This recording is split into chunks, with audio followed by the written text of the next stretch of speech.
Tonight, you're invited into a sacred space, one where the noise of the world fades away and a deeper stillness begins to emerge from within. Over the next 3 hours, I'll share timeless Zen stories and Buddhist teachings that carry the quiet power to calm the mind, soften the heart, and bring you home to yourself. These are not ordinary tales. Each one is a doorway, leading you gently toward that quiet center you may have forgotten, but have never truly lost. You don't need to try. You don't need to force anything. Just listen. Even if your thoughts are racing, even if your heart feels heavy, these ancient teachings have a way of meeting you exactly where you are and slowly guiding you back to peace. For centuries, Buddhist monks have used these stories to dissolve worry, awaken clarity, and reconnect with the stillness that exists beneath all thought. And now, so will you. As you begin to settle in, you may notice something changing. Your breath deepens, your body softens, your mind begins to release its grip. This is more than relaxation. This is a remembering of who you truly are beneath all the noise. So take this moment just for yourself. Let the weight of the day melt away. Close your eyes if you wish. Breathe in deeply. And as you exhale, feel the beginning of a journey that leads not outward, but inward, toward deep inner peace and stillness. Let's begin with our first story. In today's busy world, it can be hard to feel calm and still. But the peaceful teachings of Zen and the Buddha remind us that deep peace is always inside us. This special 3-hour journey of Zen stories and Buddhist wisdom offers quiet moments, gentle truths, and simple lessons that speak to the heart. Each story helps calm the mind, ease stress, and bring balance, showing us that stillness is not something we find outside, but something we uncover within. The sound of one hand clapping. A young monk knelt before his master, filled with urgency. "Master," he said, "how can I find peace? How can I awaken?" The old teacher looked at him calmly, then said just one thing. "Go and listen for the sound of one hand clapping." The monk blinked. That was all? He returned to his room, confused but determined. He tried everything. He struck his hand against the floor. He waved it through the air. He rubbed it against stone. No sound came that made any sense. The more he tried to figure it out, the more frustrated he became. He couldn't stop thinking. He wanted the answer to calm him, to give him something to hold on to. But all he had was a question.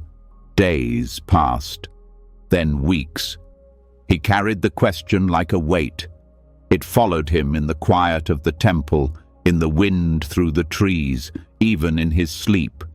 Still no answer. But slowly, something began to change.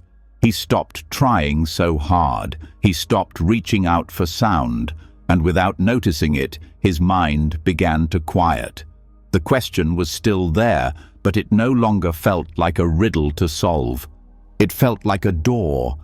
He began to listen in a different way, not with his ears, but with something deeper.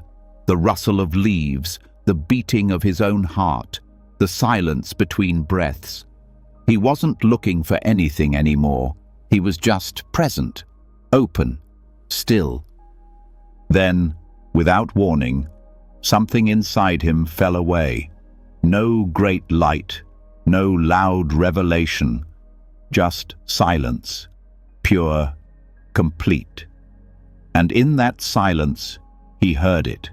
Not a sound, not a noise, but a stillness so deep it seemed to hold everything. It wasn't what he expected. It wasn't something he could describe. But it was enough. The sound of one hand clapping was never meant to be heard with the ears. It was meant to draw him past the noise of thought, past the craving for answers, and into the clear, silent space where truth lives. Not in words, not in ideas, but in the quiet that remains when all else is let go. Joshu's Moo.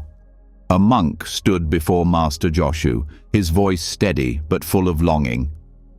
"Does a dog have Buddha nature?" he asked. In the teachings, it was said that all beings carry this sacred potential, the spark of awakening, the light of truth. The monk wasn't really asking about a dog. He was asking about worth, about hope. He was asking if even the smallest, most overlooked life has a chance to be free. Joshu looked at him and said a single word, "Moo." That one word hit like a bell. Not yes, not no, just Moo. It meant no, but not in the way we normally use it, not rejection, not denial. It was deeper, stranger, sharper. It was a word that erased the question instead of answering it. The monk had asked with his mind. Joshu's Moo cut straight through it. The monk was stunned. He wanted clarity. He wanted a teaching he could follow, but instead he was handed a silence shaped like a riddle. He bowed and walked away, carrying the word with him like a stone in his heart. Moo followed him through every moment. He meditated on it. He chanted it in the quiet of night. He repeated it until it no longer sounded like a word at all. Still, no answer came. Days turned into weeks. Frustration turned into doubt. The mind grew louder, then finally grew tired. And when it finally gave up, something shifted. He sat beneath a tree, no longer asking, just breathing, just being. And in that soft stillness, Moo returned, not as a puzzle, but as a presence. Not as a sound, but as space. A space where questions fall away. A space where there's nothing to fix, nothing to find. Only this breath. Only this silence. Joshu's Moo wasn't meant to explain. It was meant to stop the endless search for understanding, to bring the seeker face to face with the emptiness behind all words. Not an emptiness of despair, but one full of life, still, quiet, vast. The place where the mind lets go and what remains is not an answer, but peace. A cup of tea. A professor came to visit the Zen master Nan In. He was a learned man, full of knowledge, full of opinions. He had studied many texts, written many essays, and believed he understood the ways of Buddhism. He came not to learn, but to compare.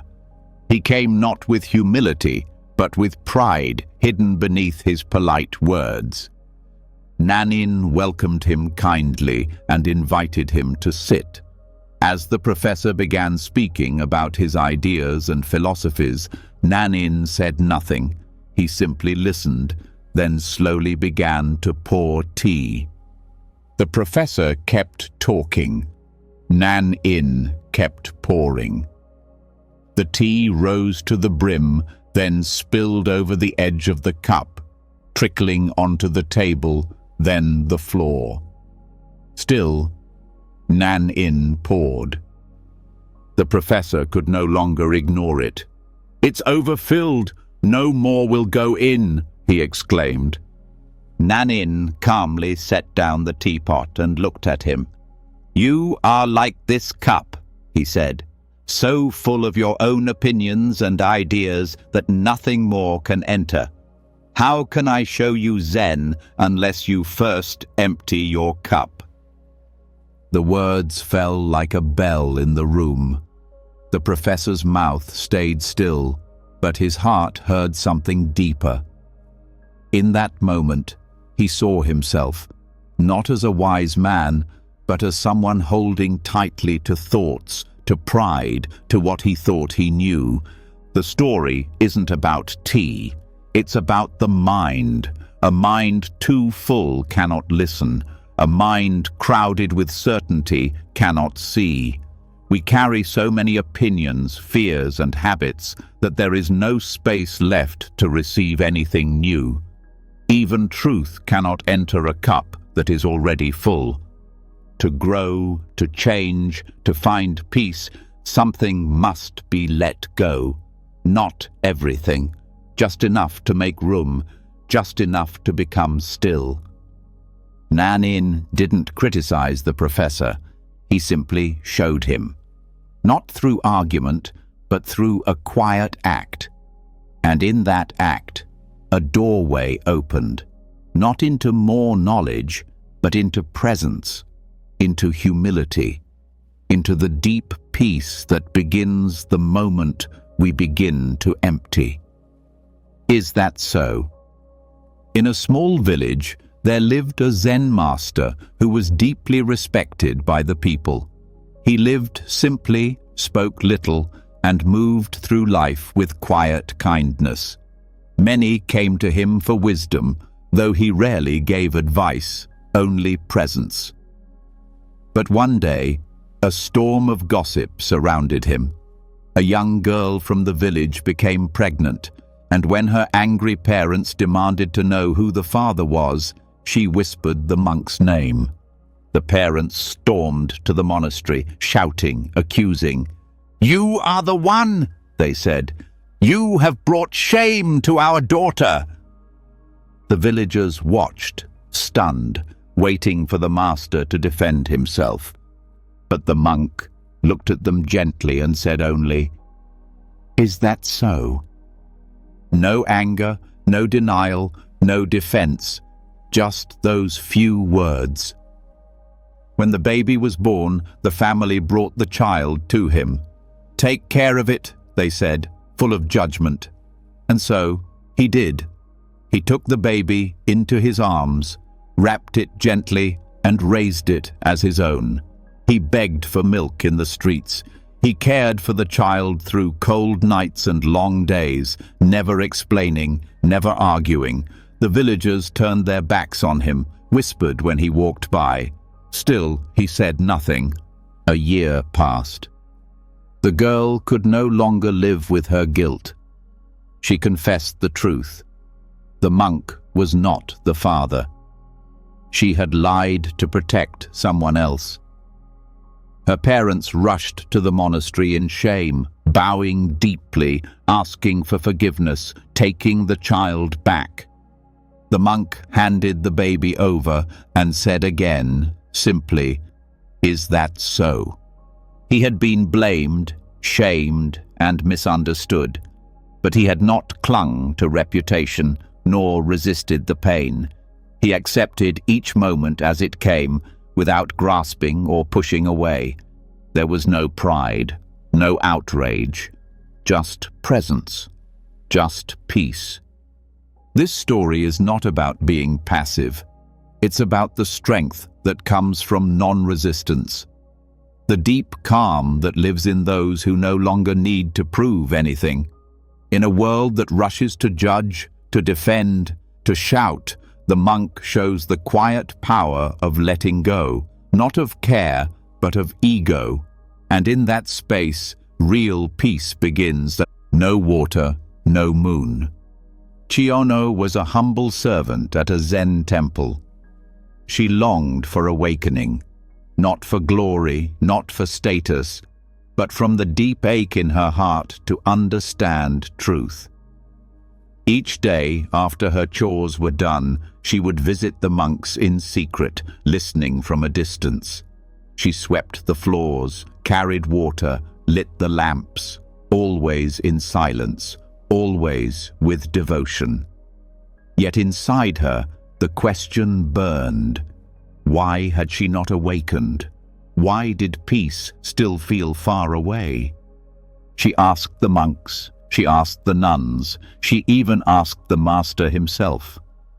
"Why," she said, "if I work hard and sit still and follow the teachings, can I not find what you speak of?" The answers were kind, but never satisfying. Still, she continued.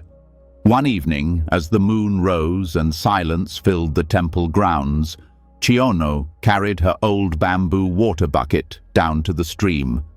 She knelt by the bank, filled the bucket carefully, and turned to walk back. As she stepped gently over a rock, the old bucket cracked, and in a sudden breath, the bottom gave out. Water poured out. The moon's reflection vanished. And in that instant, she awakened. No water, no moon, no self, no struggle. Just this. She dropped to her knees in the wet grass, laughing and crying at once. Everything she had been chasing had never been separate from her. It wasn't in the temple, or in the teachings, or in the approval of others. It was in the letting go. It was in the moment the bucket broke and nothing was left to hold. Later, she wrote a poem. In this way and that, I tried to save the old pail. Since the bamboo strip was weakening and about to break, until at last the bottom fell out. No more water in the pail. No more moon in the water. Chiono did not find peace through effort alone. She found it when effort fell away, when the image of what she was seeking was finally released. The moon was never in the water. The truth was never outside her. It had only waited for her to stop searching and become still enough to see. The moon cannot be stolen. A Zen master named Ryokan lived a simple life in a small hut at the edge of a forest. He had almost nothing, just a robe, a bowl, a few books, and his quiet days filled with walking, writing poems, and watching the sky. He was deeply loved by the villagers, not because he taught with many words, but because his life was peace itself. One evening, Ryokan returned to his hut and found the door open. A thief had come. There was nothing to steal, no gold, no fine cloth, no coins hidden away. But Ryokan could tell someone had searched. Everything was slightly out of place. The wind moved softly through the open door. Ryokan stood for a moment, then sat down. He looked at the empty space around him, at the bare floor, at the stars above. Then he whispered quietly into the night, as if speaking to the thief who was already long gone. "Poor fellow, I wish I could have given you the moon." He wasn't angry. He wasn't afraid.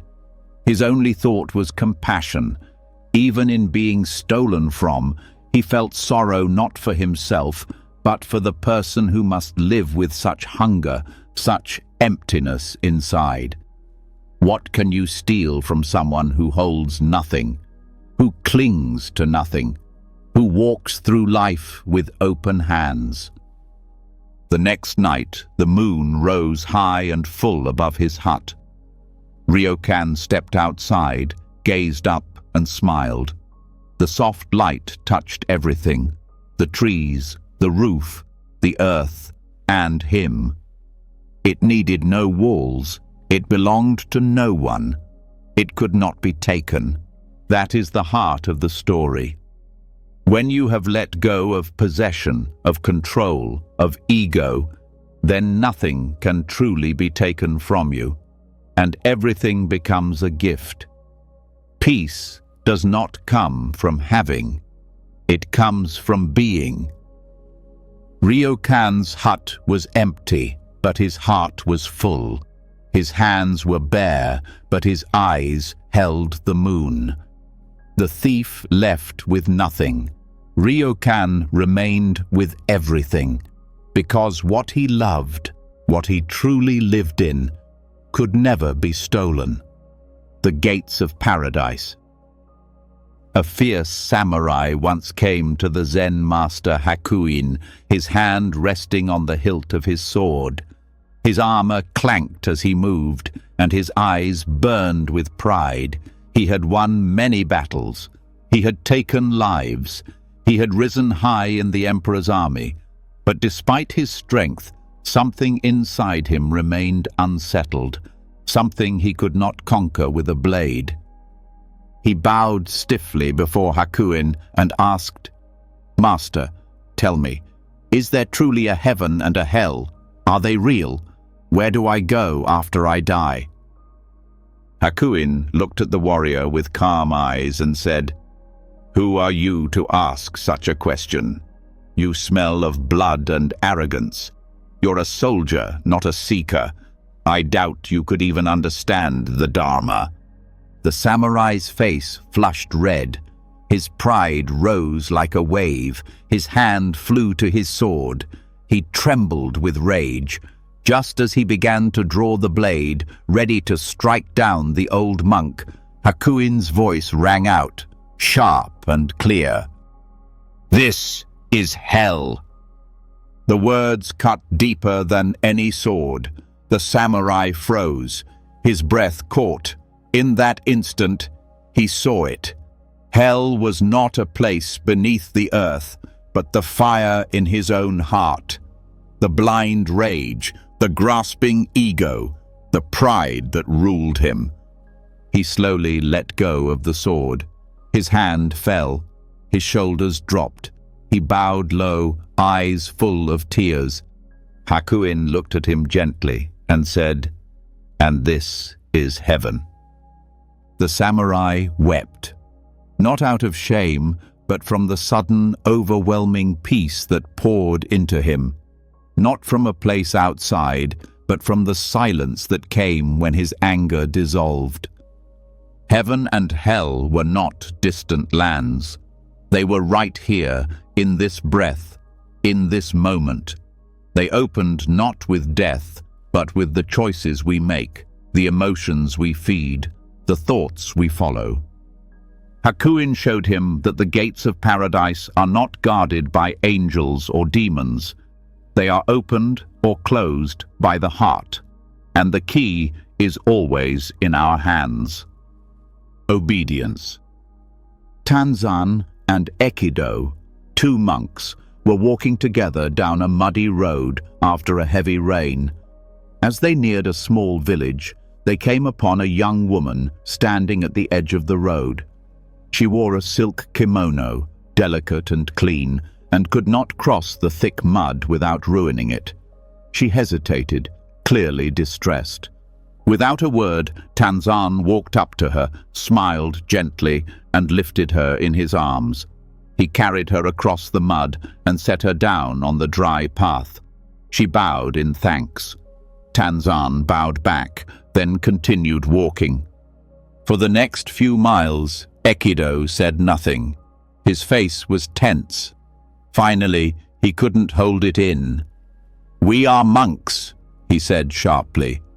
"We are not supposed to go near women, especially young and beautiful ones. It is not our way." Tanzan looked at him, puzzled, then said, "I left the girl back there. Are you still carrying her?" Ekido fell silent. This moment between two monks holds more than it seems. It is not only about rules, it is about the mind, how it clings, how it judges, how it holds on. Tanzan helped the girl with a clear heart, then let go.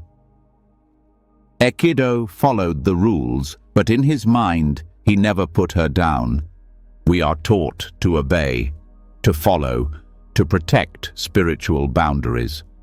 But when obedience becomes fear, when it becomes clinging to form over spirit, we lose the heart of the path. Tanzan didn't break the rule. He honored compassion. He responded to the moment with presence and kindness. And then he moved on. Aikido obeyed the outer rule but held tight inside to judgment, to discomfort, to pride. The real attachment was not in lifting the girl, it was in the refusal to let go of the idea of what being a monk should look like. True obedience in Zen is not blind. It listens, it breathes, it lives in the moment, not in fear of what others will think, but in quiet alignment with the heart. Tanzan's act was simple, but in that small step through the mud, he walked a path of real freedom. A Buddha. It was the coldest night of winter. The trees stood silent in the stillness, the wind sharp, the world bare.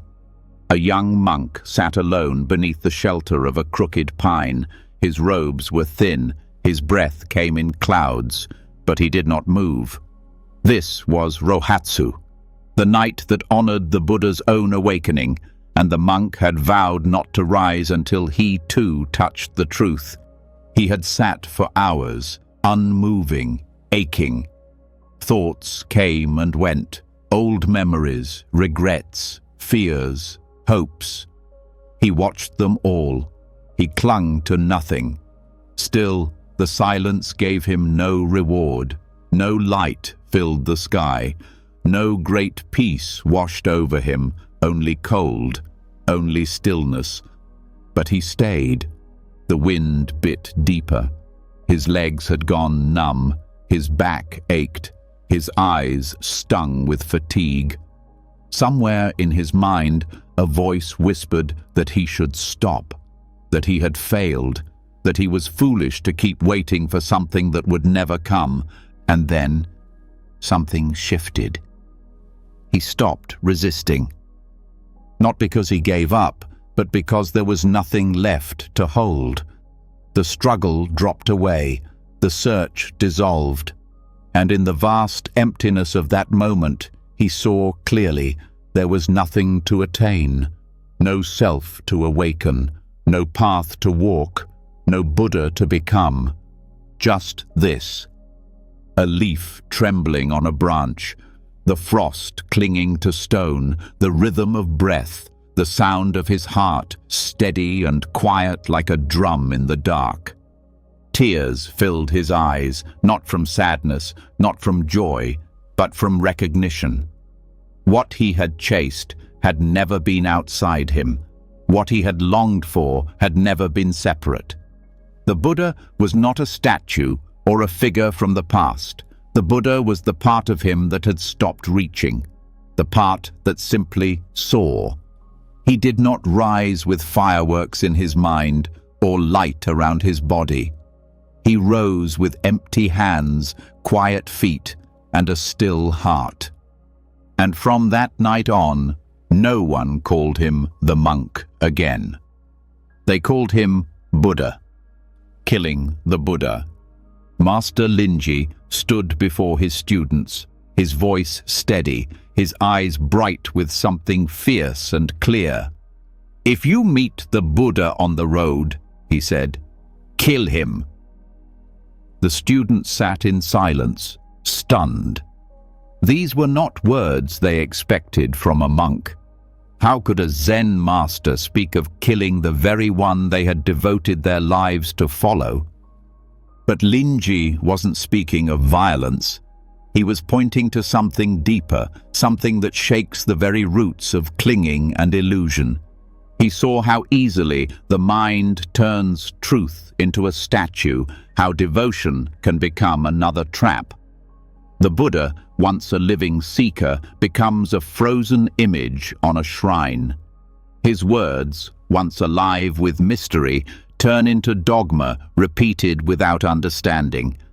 Linji wasn't mocking the Buddha. He was warning his students, do not cling, not even to what seems sacred. He had seen it in the eyes of many who came to him. People bowing, begging, quoting scripture, trying to copy enlightenment like a shape traced on paper. Always reaching outside themselves. Always imagining that peace is somewhere far away, owned by others, hidden in someone else's teachings. But Linji's voice was like thunder through all of that. Do not search for the Buddha as if he's not already within you, he was saying, and if your idea of the Buddha gets in the way, cut through it. One student once approached Linji with great reverence and asked, "What is the essence of Buddhism?" Linji shouted, "There is nothing to seek." The student stood frozen.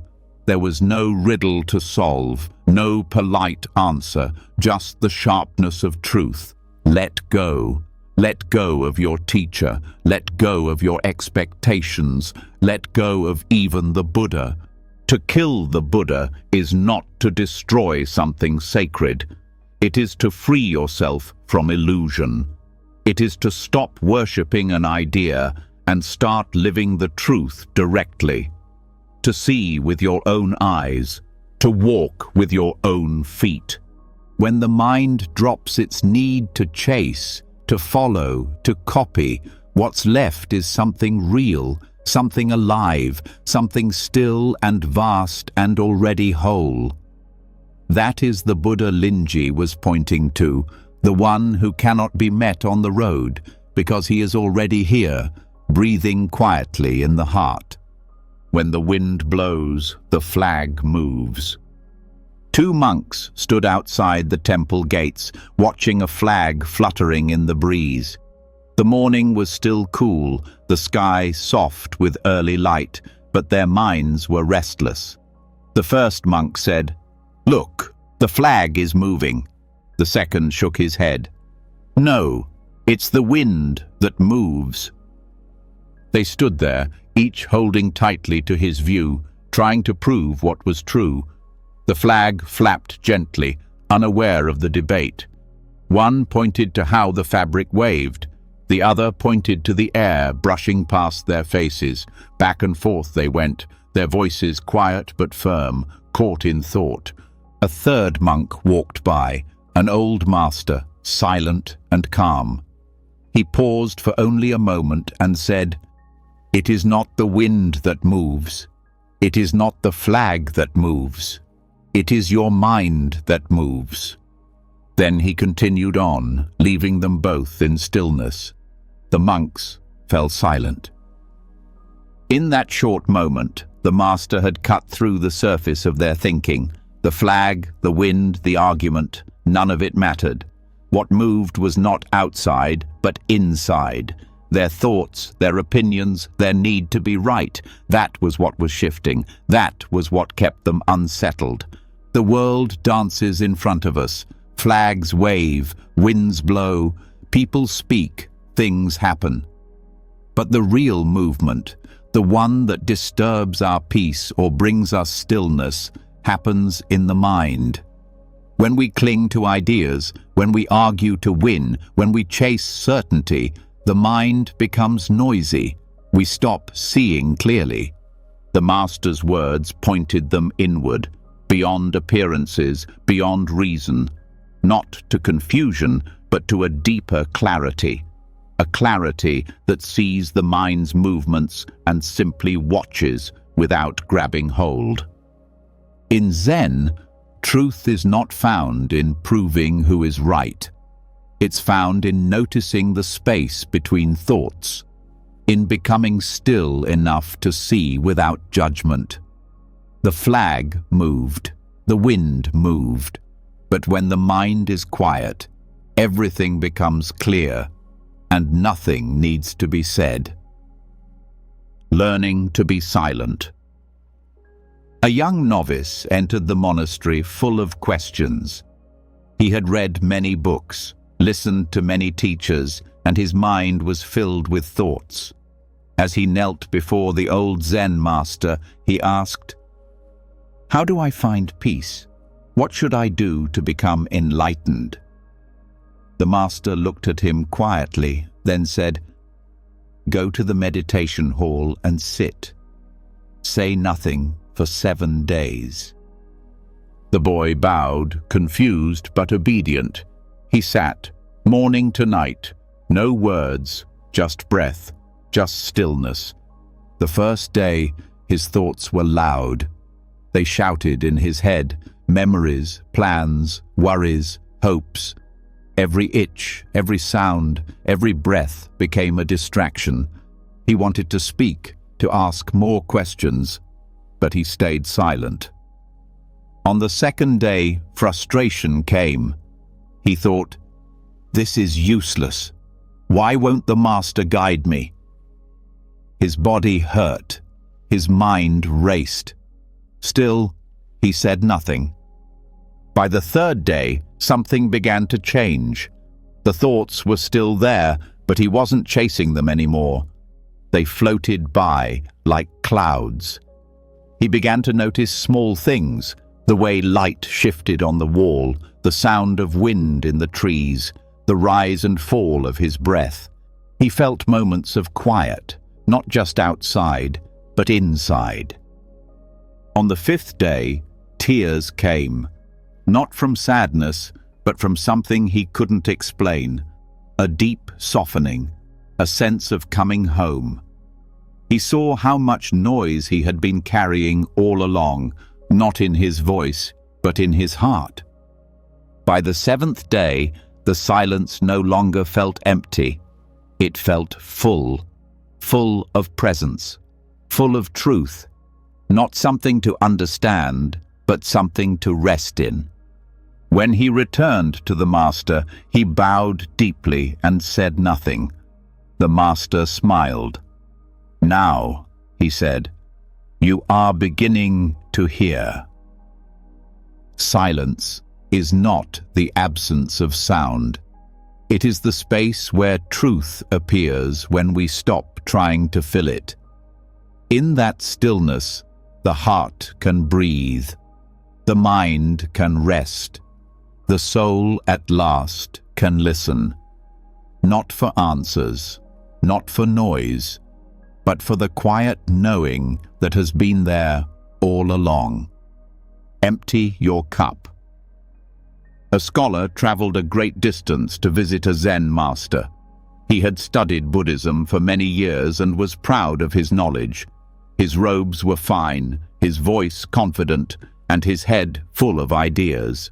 When he arrived, he bowed politely and said, "I've come to learn from you. I already know much about Zen and Buddhist thought, but I hope to understand more." The master said nothing. He gestured for the scholar to sit, then quietly brought out a teapot and 2 cups. He began to pour tea into the scholar's cup. It filled quickly, then reached the brim, but the master didn't stop. The tea spilled over, running onto the table and then the floor. The scholar gasped. "Stop! The cup is full. No more will go in." The master set the pot down gently and looked at him. "You are like this cup," he said. "You come full of your own opinions, ideas, and conclusions. How can I show you Zen unless you first empty your cup?" The words hit like thunder in a quiet sky. The scholar sat frozen, his thoughts unraveling. He had come to gain more, but he hadn't noticed how tightly he clung to what he already believed. In his hunger to be wise, he had closed the very door that wisdom needed to enter. This story is not just about learning Zen. It is about all of us, how we carry our assumptions, our pride, our endless thinking. We ask for peace, for understanding, for awakening, but we offer no space for it to enter. We are full of noise, full of answers, full of ourselves. To empty your cup does not mean to erase your life. It means to soften your grip, to listen without waiting to reply, to sit with a beginner's heart, open and curious. The master did not argue. He poured tea, and in that simple act he gave the deepest teaching. Truth cannot be added to a mind already full. Stillness cannot enter where the noise refuses to part. The first step to peace is not finding more, it is making space. The man on the cliff. A man was being chased by a tiger through the forest.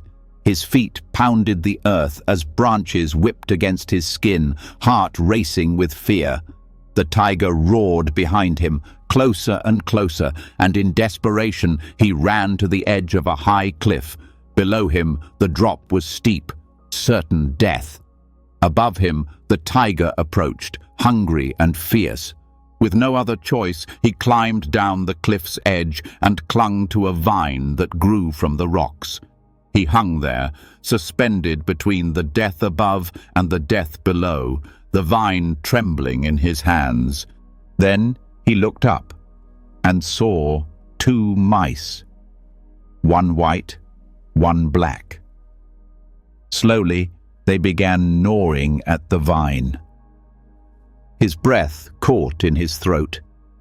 Time felt frozen. Fear tightened around his chest like a rope. Death was certain, just not yet. And then he noticed something.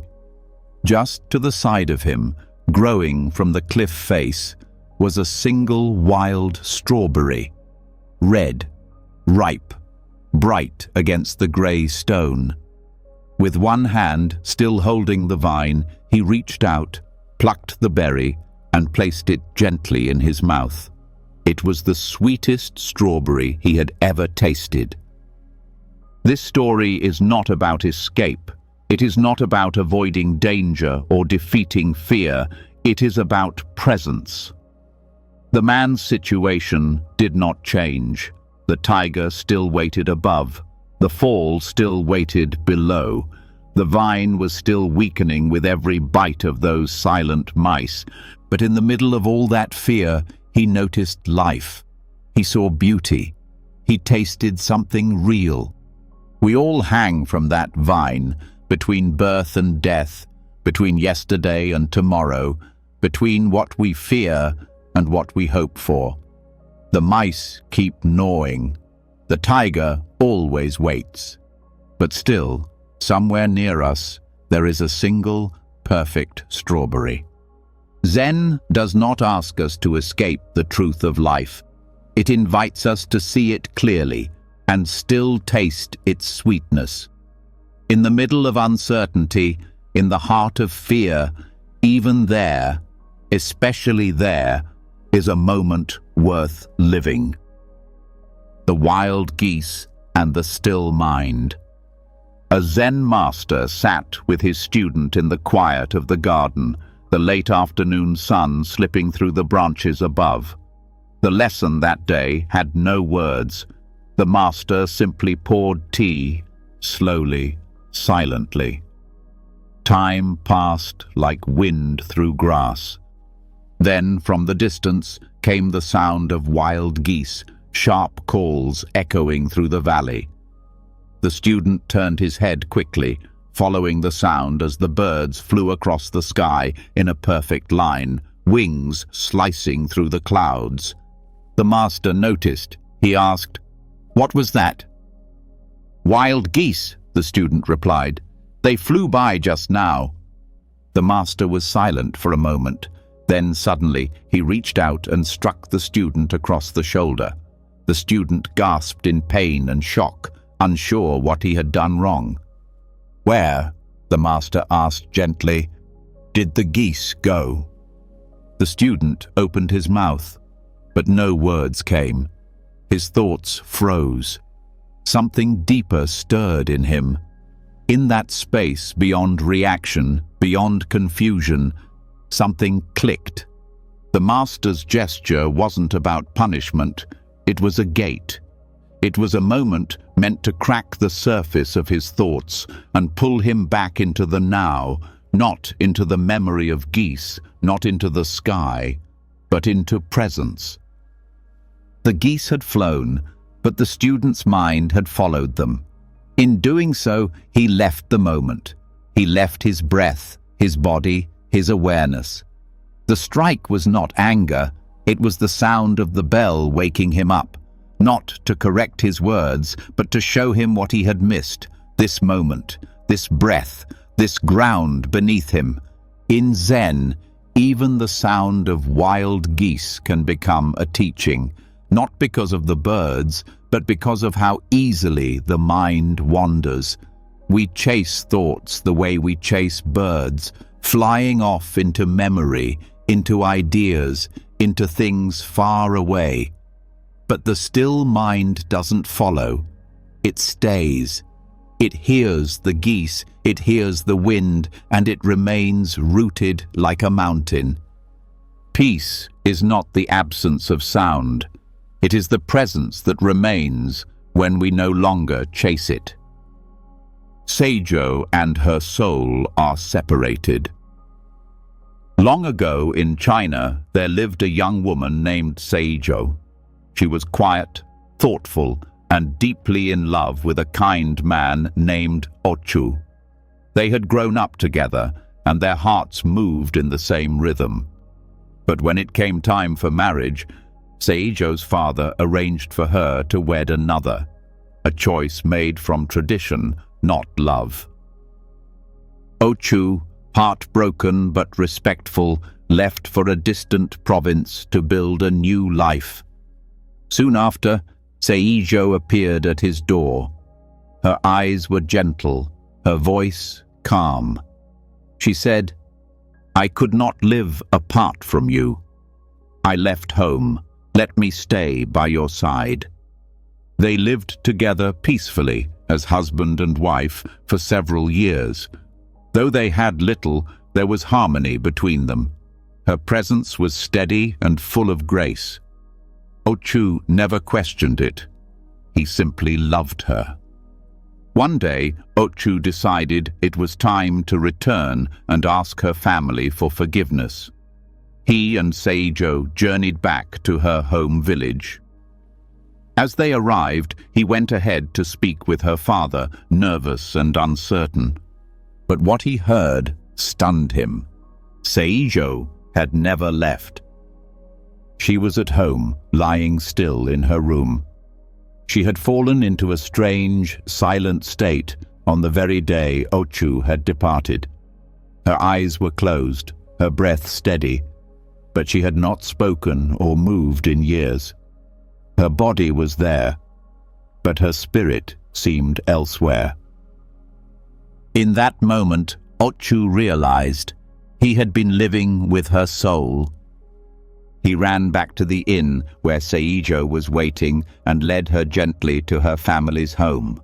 As she stepped into the room, she saw her body lying on the bed. She walked to it, knelt beside it, and in a breath, the two became one. She opened her eyes.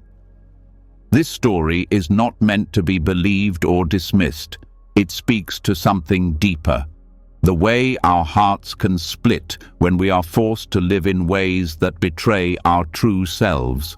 When we are made to choose between duty and love, between the outer life and the inner truth, something inside can drift away.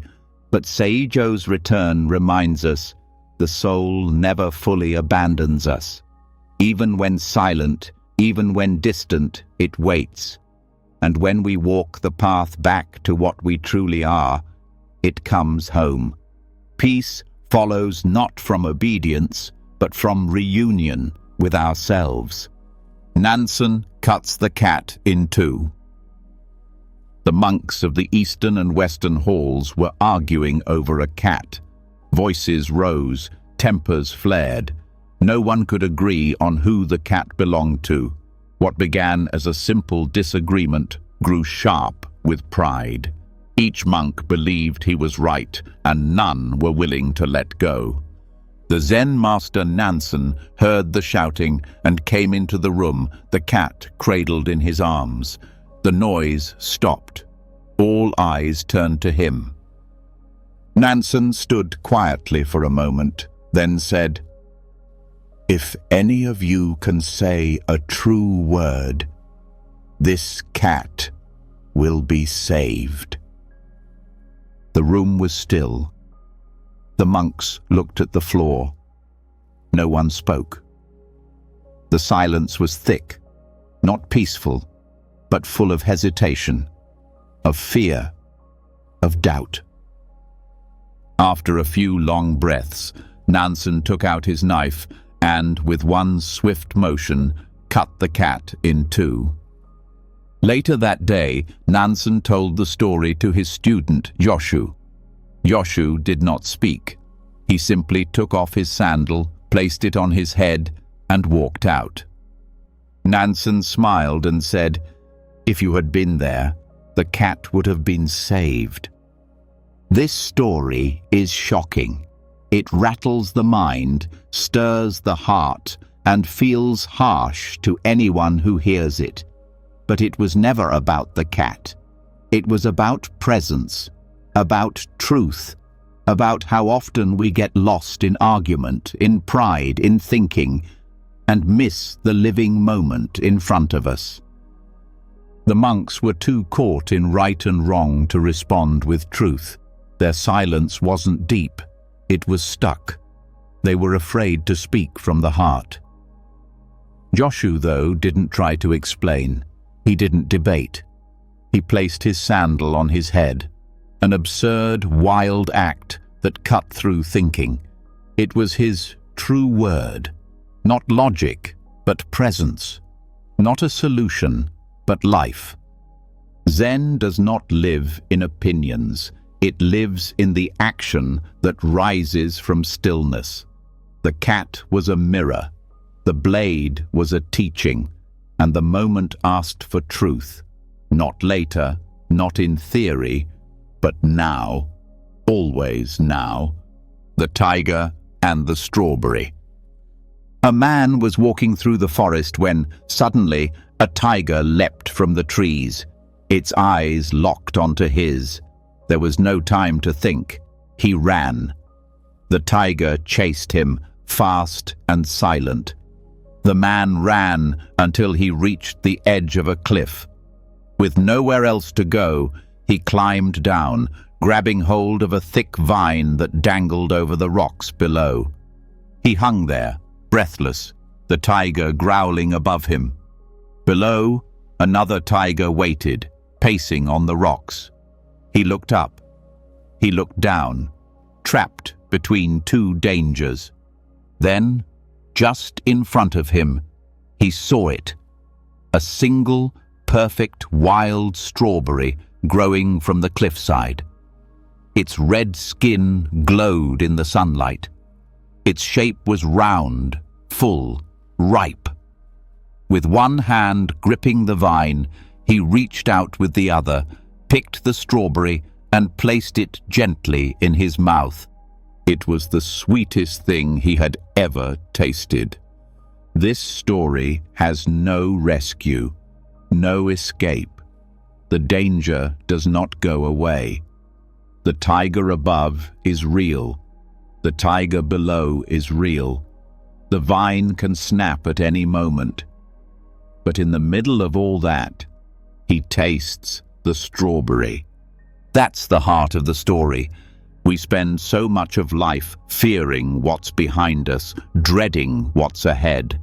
We hang from our own vines, caught between past and future, between what we've lost and what we fear to lose. But in the middle of it all, there is always something simple, something real, this breath, this touch, this light, this moment. The strawberry is not escape. It is not denial. It is presence. It is what happens when we stop fighting the story and simply live the line we are in. Even when everything around us is uncertain, especially then. The sweetness does not come because the danger disappears. It comes because, just for a moment, we truly taste what is here. And in that moment, Life is not a problem to solve, but a gift to hold. One strawberry, one breath, one sacred now, two arrows. A monk once asked the Buddha, "Why is it that even those who follow the path still suffer? Even when we try to live with wisdom, pain still finds us." The Buddha looked at him with kindness and said, "When an ordinary person is struck by an arrow, they feel pain. But then they are struck again by a second arrow, their reaction, their fear, their resistance. The first arrow is the pain, the second is the suffering we add to it." The monk grew quiet. The Buddha continued, "You cannot always avoid the first arrow.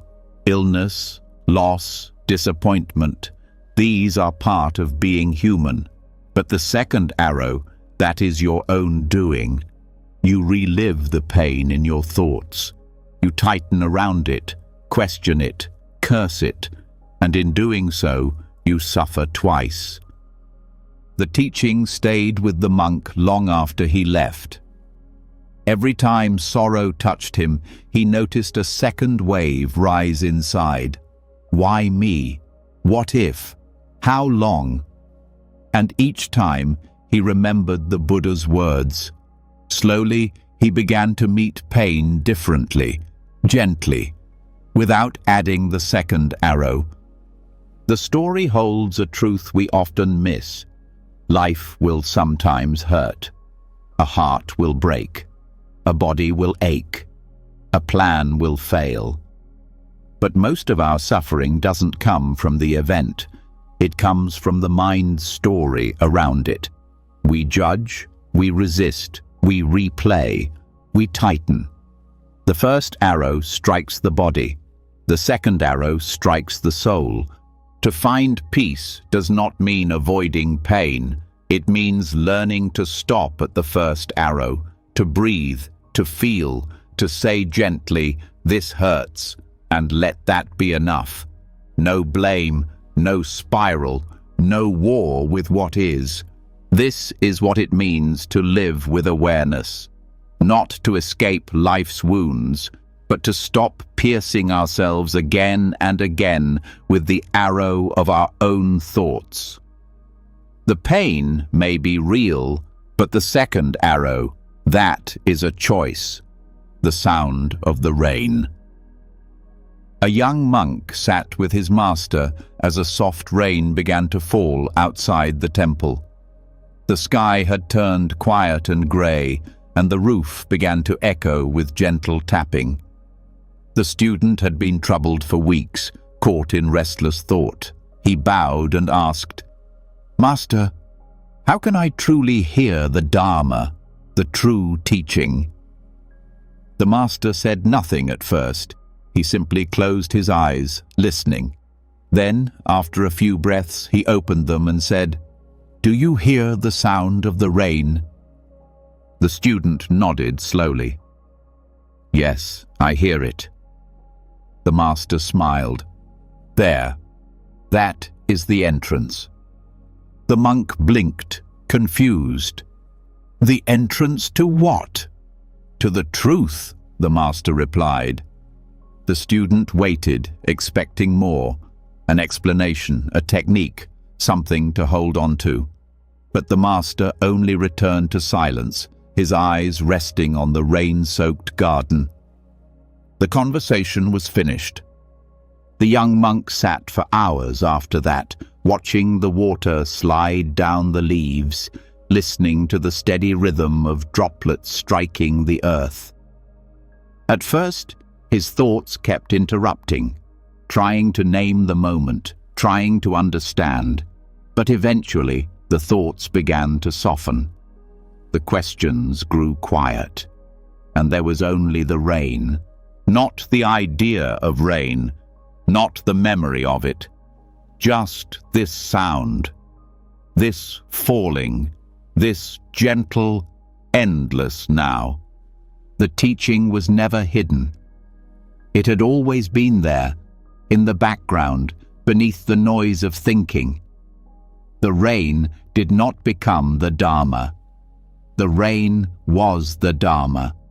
It didn't speak in words, but in presence, in stillness, in being exactly what it was. So often we look for meaning in complex teachings, in books, in special places. But Zen points us back to what is already here. The sound of the rain is not separate from truth. It is truth, if we are quiet enough to hear it.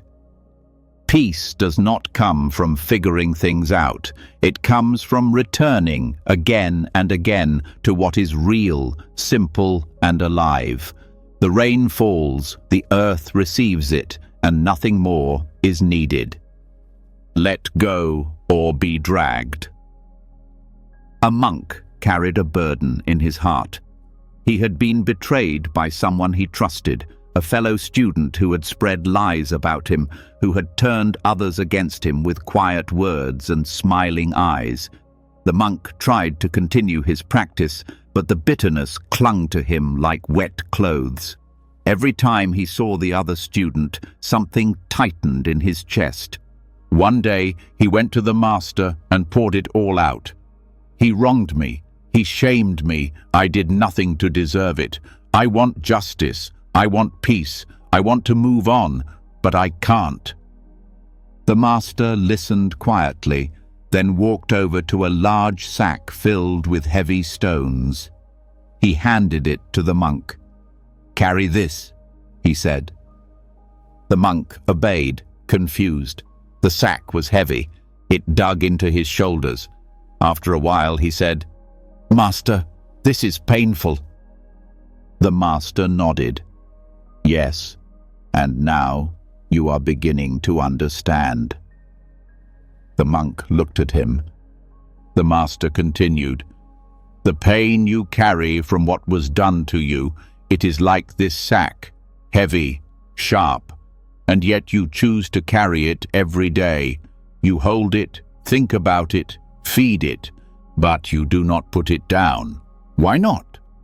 The monk stood still, the weight pressing into his arms, his back, his spirit. He wanted to speak, to explain, to justify, but he said nothing. The master looked into his eyes and said, "Let go, or be dragged." The monk slowly lowered the sack to the ground. His body hurt, but something inside had softened. We believe that holding on protects us, that it gives us power or keeps us safe. But what it really gives us is pain. To carry resentment, betrayal, anger, it does not punish the one who harmed us. It punishes us. Every step, every breath. Letting go is not saying what happened was right. It is saying we no longer want to bleed from wounds we keep open. It is not weakness, it is strength. The kind that lays down the stone and walks on, lighter, freer, awake. Every day is a good day. A monk once asked his master, "What is the deepest teaching of all the Buddhas?" He expected a riddle, a silence, perhaps a sudden shout. Instead, the master looked up from sweeping the floor and said, "Every day is a good day." The monk stood still, unsure if he had heard correctly. The master said nothing more. Just that. Every day is a good day. At first, the words felt too simple, too soft. How could every day be good? What about pain? What about loss, loneliness, failure? How could those days possibly be good? But the master had not spoken of comfort. He had spoken of truth. The monk began to sit with the phrase, not as an answer, but as a mirror. He carried it with him through cold mornings and sleepless nights, through aching knees on the cushion, through days when nothing made sense, and something began to shift. He realized the master wasn't saying that every day feels good. He was saying that every day is complete, even when painful, even when unclear. The sun still rises, the breath still moves, the moment is still whole. The good is not in how the day pleases us, it is in the fact that the day is, that life continues, that we are given another chance to be present, to bow to what is, to meet even sorrow with open eyes. Some days are filled with laughter, some are marked by silence, some bring sharp edges, others soft light, but each one offers itself fully, without holding back. Each day arrives as teacher, as path, as gift. The master swept the floor, felt the broom in his hand, heard the wind outside the window, and called it a good day, not because it was easy, but because he was awake to it. Zen does not promise that life will be painless. It reminds us that no day is wasted, no moment is meaningless. When the mind no longer resists what is, even an ordinary breath becomes sacred. Every day is a good day, not because of what happens, but because we are alive to witness it. The laughing Buddha. He wandered from village to village with a round belly, a cloth sack, and a smile that never seemed to leave his face. Children would run to him, calling his name, "Hote! Hote!" and he would laugh, throw candy from his sack, and toss them into the air with joy. He wasn't a teacher in the usual way. He didn't give long talks. He didn't sit in robes at a temple. He walked the dirt roads barefoot, laughed with farmers, shared food with beggars, and gave away whatever he had. Some didn't believe he was a true master. "He just laughs all the time," they said. "Where is his seriousness? Where is his wisdom?" But those who truly saw him felt something shift when they were near him. His joy wasn't shallow. It wasn't the kind that hides pain or avoids truth. His joy came from seeing clearly, from being empty of fear, of pride, of grasping. He carried nothing, not even a self to defend. Once a group of monks asked him, "What is the essence of Zen?" Hote dropped his sack, smiled, and stood in silence. Then he picked it up, slung it over his shoulder, and walked on, laughing. That was his teaching. Drop it, pick it up, keep walking, laugh. The sack was his symbol.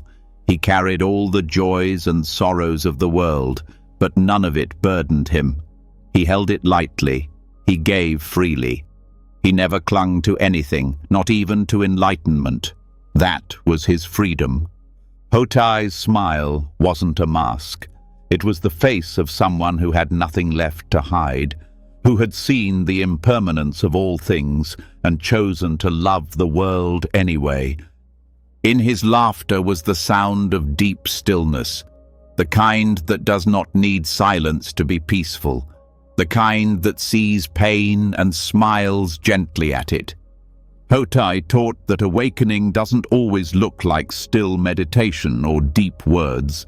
Sometimes it looks like a wide grin, a playful heart, and the courage to meet life with open hands and an unshakable laugh.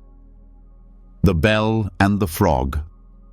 At the edge of a forest temple, just as evening began to fall, a monk sat in meditation. The world was quiet, only the soft hum of insects and the occasional rustle of leaves. As the last light faded, a distant bell rang out from the temple tower, its sound full and deep, rippling gently through the air. In that same moment, a frog sitting by the garden pond leapt into the water with a loud splash. The monk's eyes opened, not from distraction, but from clarity. In the space between the bell and the splash, something had opened inside him. Later, when asked what had awakened him, he said only, "The bell rang and the frog jumped." It may sound like nothing, just a bell, just a frog.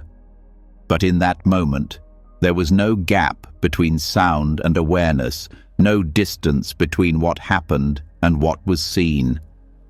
The monk didn't think about the bell. He didn't name the frog. There was no judgment, no resistance, just pure presence. One sound, one splash, one moment, perfectly whole. This is the heart of Zen. Not in thoughts about life, but in life itself. Not in trying to understand, but in being completely here. When the mind is still, even a bell and a frog can reveal everything. The entire universe moves, and the awakened mind moves with it. We miss this most days. We hear bells, splashes, voices, footsteps, but our minds are elsewhere, chasing memory, grasping at plans. We think instead of listen. We react instead of see. And so the beauty, the truth, the teaching slips past. But in that one instant, the monk's awareness met life exactly as it was. No more, no less. And in that meeting, there was no self, no seeker, no separation. Only this, only now. The bell rang. The frog jumped, and something ancient and wordless echoed through the stillness, leaving nothing behind but peace. The Zen master and the hot dog vendor. A Zen master was walking through a bustling street market when the smell of grilled food reached him. He followed the scent to a humble stand where a man was selling hot dogs. People were lined up, laughing, eating, wiping sauce from their hands. When the master reached the front, the vendor looked up and smiled. "What'll it be?" he asked. The master returned the smile and said, "Make me one with everything." The vendor paused for a moment, then burst out laughing. He nodded, crafted the hot dog with care, and handed it over. The master accepted it, bowed slightly, and stepped aside to eat. After finishing, he returned to the stand and said, "Where's my change?" The vendor, still grinning, said, "Ah, master, change comes from within." That was the lesson, hidden in a joke, wrapped in laughter, passed between strangers in the middle of a noisy street. It wasn't formal, it wasn't planned, and yet it held the heart of the path. Zen does not only live in temples or on cushions, it appears in moments, in marketplaces, in smiles between people. Truth does not always arrive in silence. Sometimes it shows up in laughter. The master knew this. That's why he asked for what he did. Not just a hot dog, but wholeness, oneness. A reminder that we are not separate from this moment, from this body, from this life. To be one with everything is not a joke. It is the deepest teaching. And when he asked for change, the vendor's answer pierced softly through the air. Real change, the kind that frees the heart, that quiets the mind, that ends the search, doesn't come from others. It comes from within, from seeing clearly, from letting go, from waking up. Zen hides in the ordinary, in a conversation, in the smell of food, in a laugh that lingers a little longer than expected. That day, nothing extraordinary happened. But for those who were listening closely, everything was there.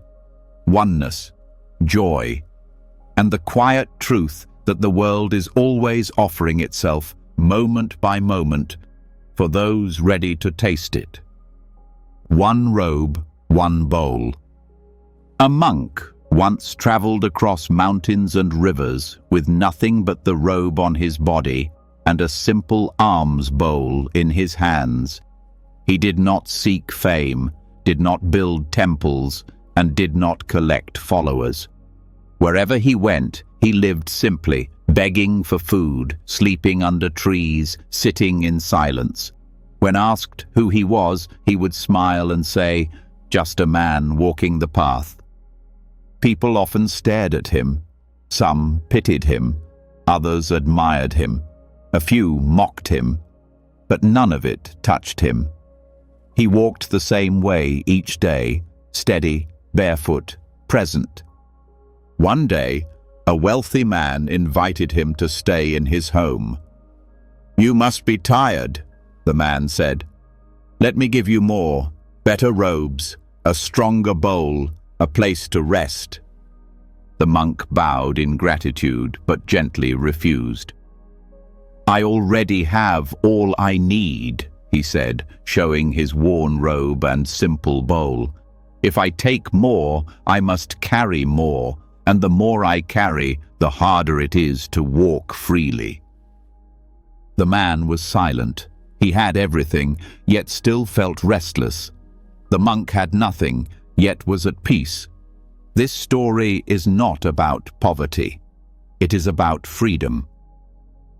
The robe was not just clothing. It was contentment. The bowl was not just for food. It was trust in life. The monk's wealth was the weightlessness of his mind, the space in his heart, the clarity of a life without clutter. We often believe more will bring us peace, more security, more comfort, more things to hold. But each thing comes with a thread, and soon our lives are tied in knots. The monk's path was not empty because he lacked. It was full because he needed so little. One robe, one bowl, nothing extra. And in that simplicity, he carried everything that mattered: gratitude, stillness, presence. Peace doesn't come from having everything. It comes from realizing how little we need to be free. Meeting the Buddha on the road. A young monk once asked his master, "What should I do if I meet the Buddha on the road?" The master replied without hesitation, "Kill him." The words landed like a stone. The monk was shocked. "Kill the Buddha?" he asked. "But isn't that what we seek? Isn't that who we are trying to become?" The master looked at him gently and said, "If you meet the Buddha and believe he is outside of you, something to worship, something to follow, you must let that idea die. Because the moment you believe the truth is somewhere else, you've already left the path." The monk fell silent. This koan is not about violence. It's not about disrespect. It is about awakening. It is about the traps we create with our own minds. Even with something as sacred as the Buddha, we build images in our heads of what enlightenment looks like. We chase teachers, titles, symbols, and ideals. We dream of peace, of freedom, of some perfect version of ourselves. And in doing so, we turn the path into another form of clinging, another road to be lost on. But the real path isn't about finding the Buddha outside. It's about uncovering the Buddha within, the one that doesn't look like a statue or a sermon, but like a breath, a step, a quiet knowing. The one that appears when you stop searching. To kill the Buddha means to let go of all idols, even the ones made of light. It means to stop mistaking the finger pointing at the moon for the moon itself. The truth cannot be held, only lived. The monk walked away with no answers, but something had shifted. The Buddha he was chasing began to fade, and in that space, something else appeared. Not a person, not a title, but a sense of clarity, of presence, of simply being here. The Buddha on the road was never real, but the one walking, breathing, letting go, that Buddha had always been there, waiting. The goose in the bottle. A student once came to a Zen master with a strange and troubling question. "Master," he said, "there is a goose inside a bottle. It was placed there as a gosling and grew until it filled the bottle completely. Now, how can we get the goose out without harming it and without breaking the bottle?" The master looked at him silently. The question wasn't about a goose. It was about the mind, about how we trap ourselves in thoughts, identities, expectations. The bottle was the structure we live inside, the story we believe, the limits we cling to. And the goose, soft, alive, expanding, was the soul trying to breathe. The student returned day after day, offering ideas. Perhaps we feed the goose so it shrinks again. Perhaps we break the bottle very carefully. Perhaps we tilt it and coax it out. The master only shook his head. Weeks passed. The student grew frustrated. "There must be an answer," he said. "There must be a way." The master waited until the student was quiet. Then he leaned forward and said clearly, "There, the goose is out." The student stared at him, stunned. "But you didn't do anything. The bottle is still whole." The master smiled. That was the teaching. The bottle had only ever existed in the mind. There was no glass, no limit, no cage, only the belief in one. The goose had never truly been trapped. The only prison was the idea of the prison. In life, we tell ourselves we are stuck, that we cannot change, cannot grow, cannot be free without breaking something or losing something. But often, the walls are imagined. The bottle is a thought. The rules are inherited. The self we believe cannot escape is only a shadow. Zen does not give answers that fit inside logic. It gives a crack, a sudden pause, where the mind releases its grip and something else can be seen. Not solved, seen. There, the goose is out. Nothing broken, nothing harmed, just a mind that finally lets go. Dried dung and enlightenment. A monk once asked the great Zen master Joshu, "What is Buddha?" He was sincere, eager, his eyes full of longing. He had studied for years, meditated in silence, fasted, read every sutra he could find.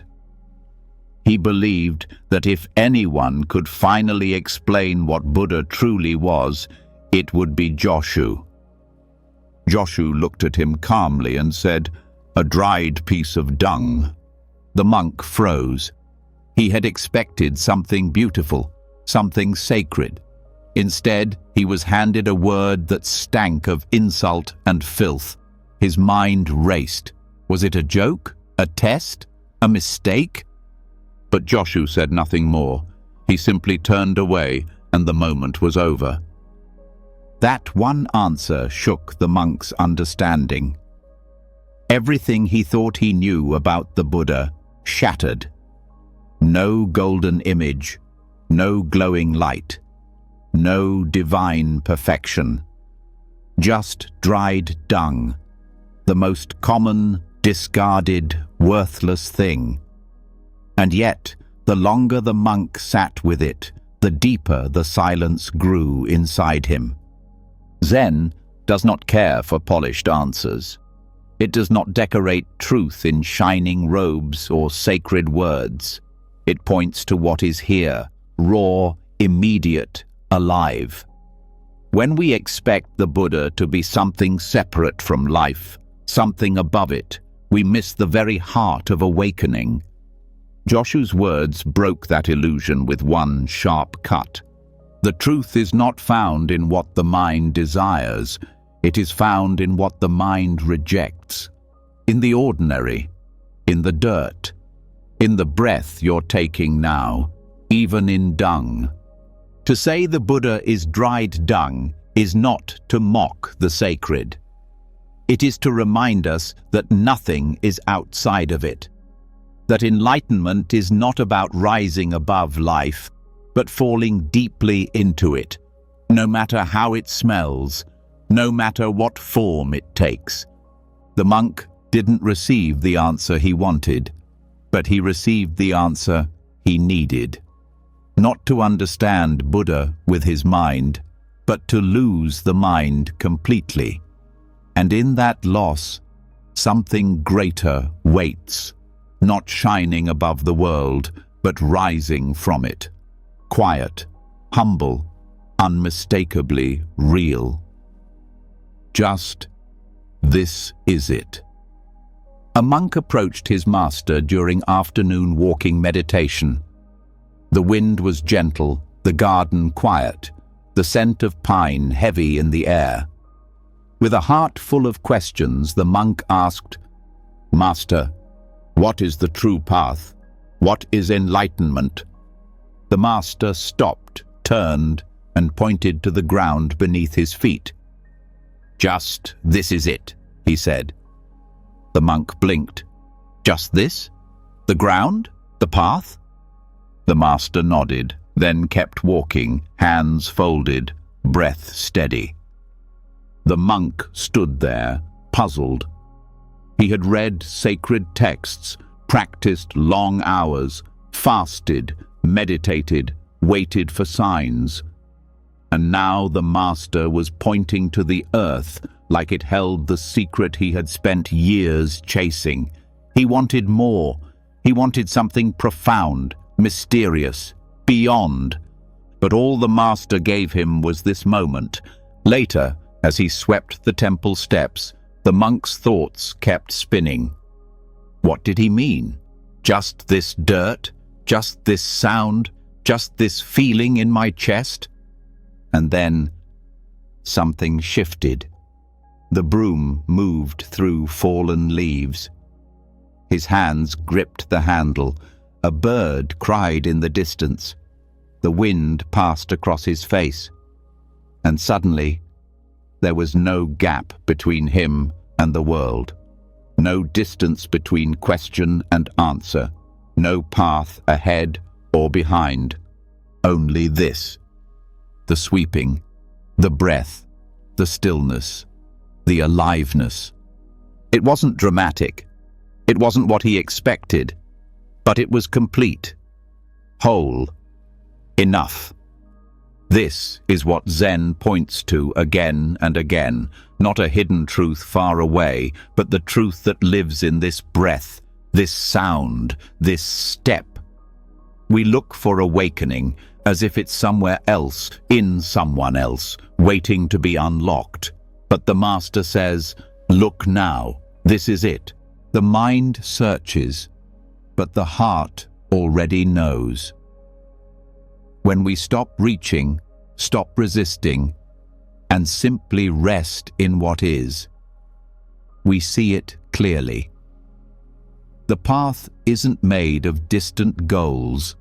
It's made of what's already here. The teacup, the footstep, the silence, the rising sun. Just this is it.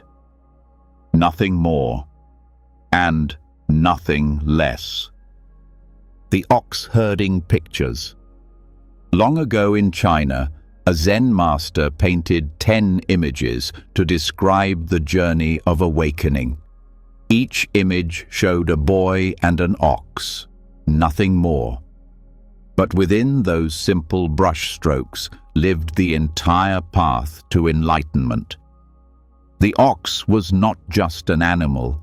It was the mind, the wild heart, the restless spirit we all try to tame.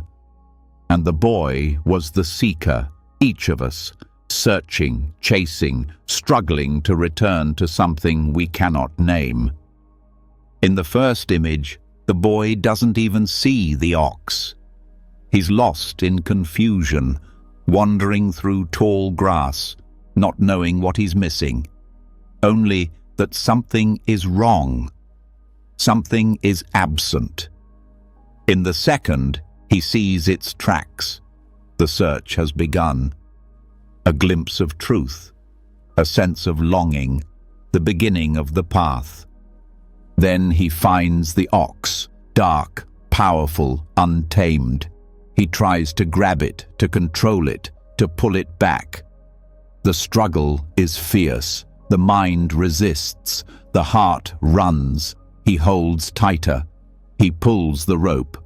Slowly, with effort, the ox begins to respond. It's no longer running away. It follows, then walks beside him. The boy learns to guide it, not with force, but with presence. He rides the ox. He plays the flute.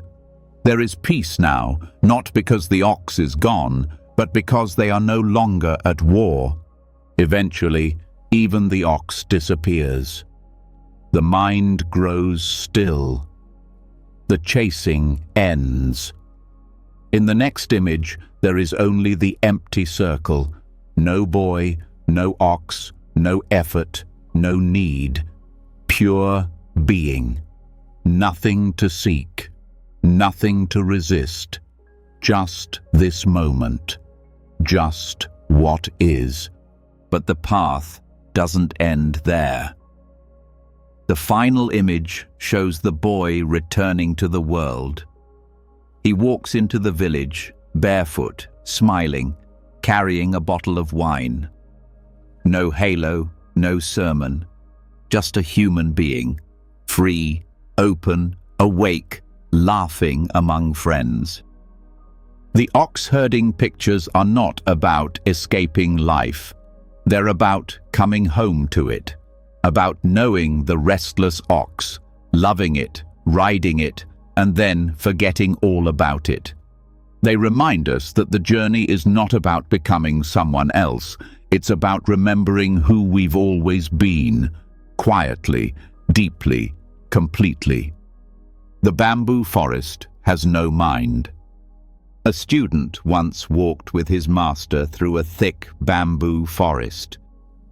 The tall stalks swayed gently in the breeze, their leaves whispering like breath against the sky. The student, deep in thought, turned and asked, "Master, how can I find peace? My thoughts never stop. My mind pulls me in every direction." The master paused, listening to the wind move through the bamboo. Then he said, "Look at the forest. Do you hear it?" The student nodded. "The bamboo sways," said the master, "but it does not think. The wind passes through, and it does not hold on. The bamboo forest has no mind, and yet it moves in perfect harmony." The student stood still, letting the words settle. Around him, the forest creaked and danced. Nothing resisted the wind. Nothing forced it either. It moved as it must, then stilled again. No fear, no struggle. The master continued, "Your mind wants to control, to grasp, to name. But peace does not live in control. It lives in allowing. Like bamboo, you must bend. Like bamboo, you must be hollow, open enough to let the wind pass through without breaking." The student lowered his gaze. He had spent years fighting his thoughts, trying to silence them, trying to force stillness. But the more he tried, the louder they became. His practice had been a battlefield. And now, here in the forest, he saw something different. The bamboo was not trying to be calm, it simply was. In that moment, the student breathed and stopped trying. He felt the breeze on his skin, heard the wind in the leaves, and let go of needing anything to change. The mind is not the enemy. It's the clinging to it that brings pain. When we soften, when we open, when we stop resisting the winds of life, we return to something more natural, more whole. The bamboo forest has no mind, and yet it lives with grace. The lesson is not to become empty of thought, but to become free from being pulled by everyone. Let them pass like wind through leaves. You do not need to hold them, you only need to stay rooted and let them go. Taming the bull. A young seeker once found an old scroll tucked into a temple shelf.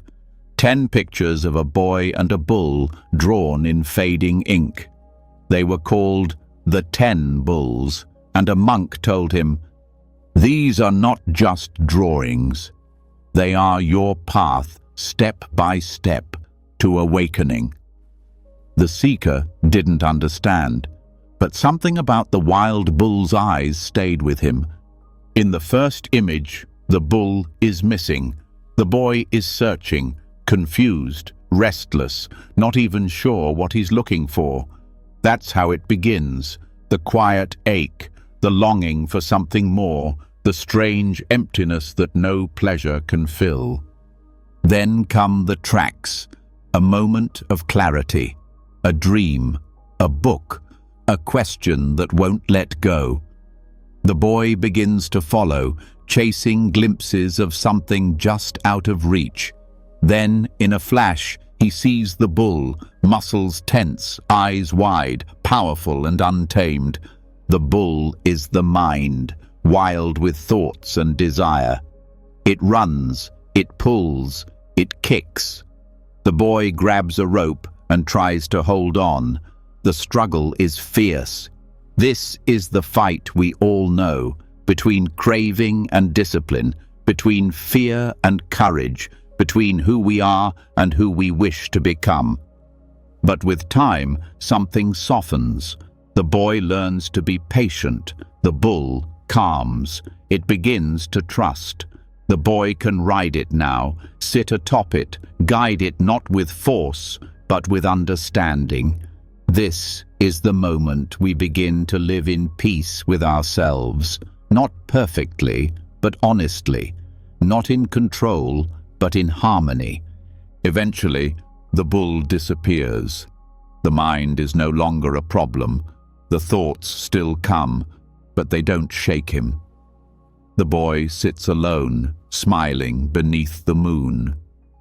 Then even the self begins to fade. No bull, no boy, just the sound of the wind through leaves. But the journey doesn't end in silence. In the final image, the boy returns to the world, barefoot, laughing, walking through the marketplace. No robe, no title, just a simple human, at ease with everything, belonging to nothing, needing nothing. Taming the bull is not about conquering the mind. It's about walking with it, seeing it clearly, loving it fiercely, and then, when the time is right, letting it go. The empty boat. A man was rowing his boat across a quiet lake in the early morning mist. The water was smooth, the air still, and his mind calm.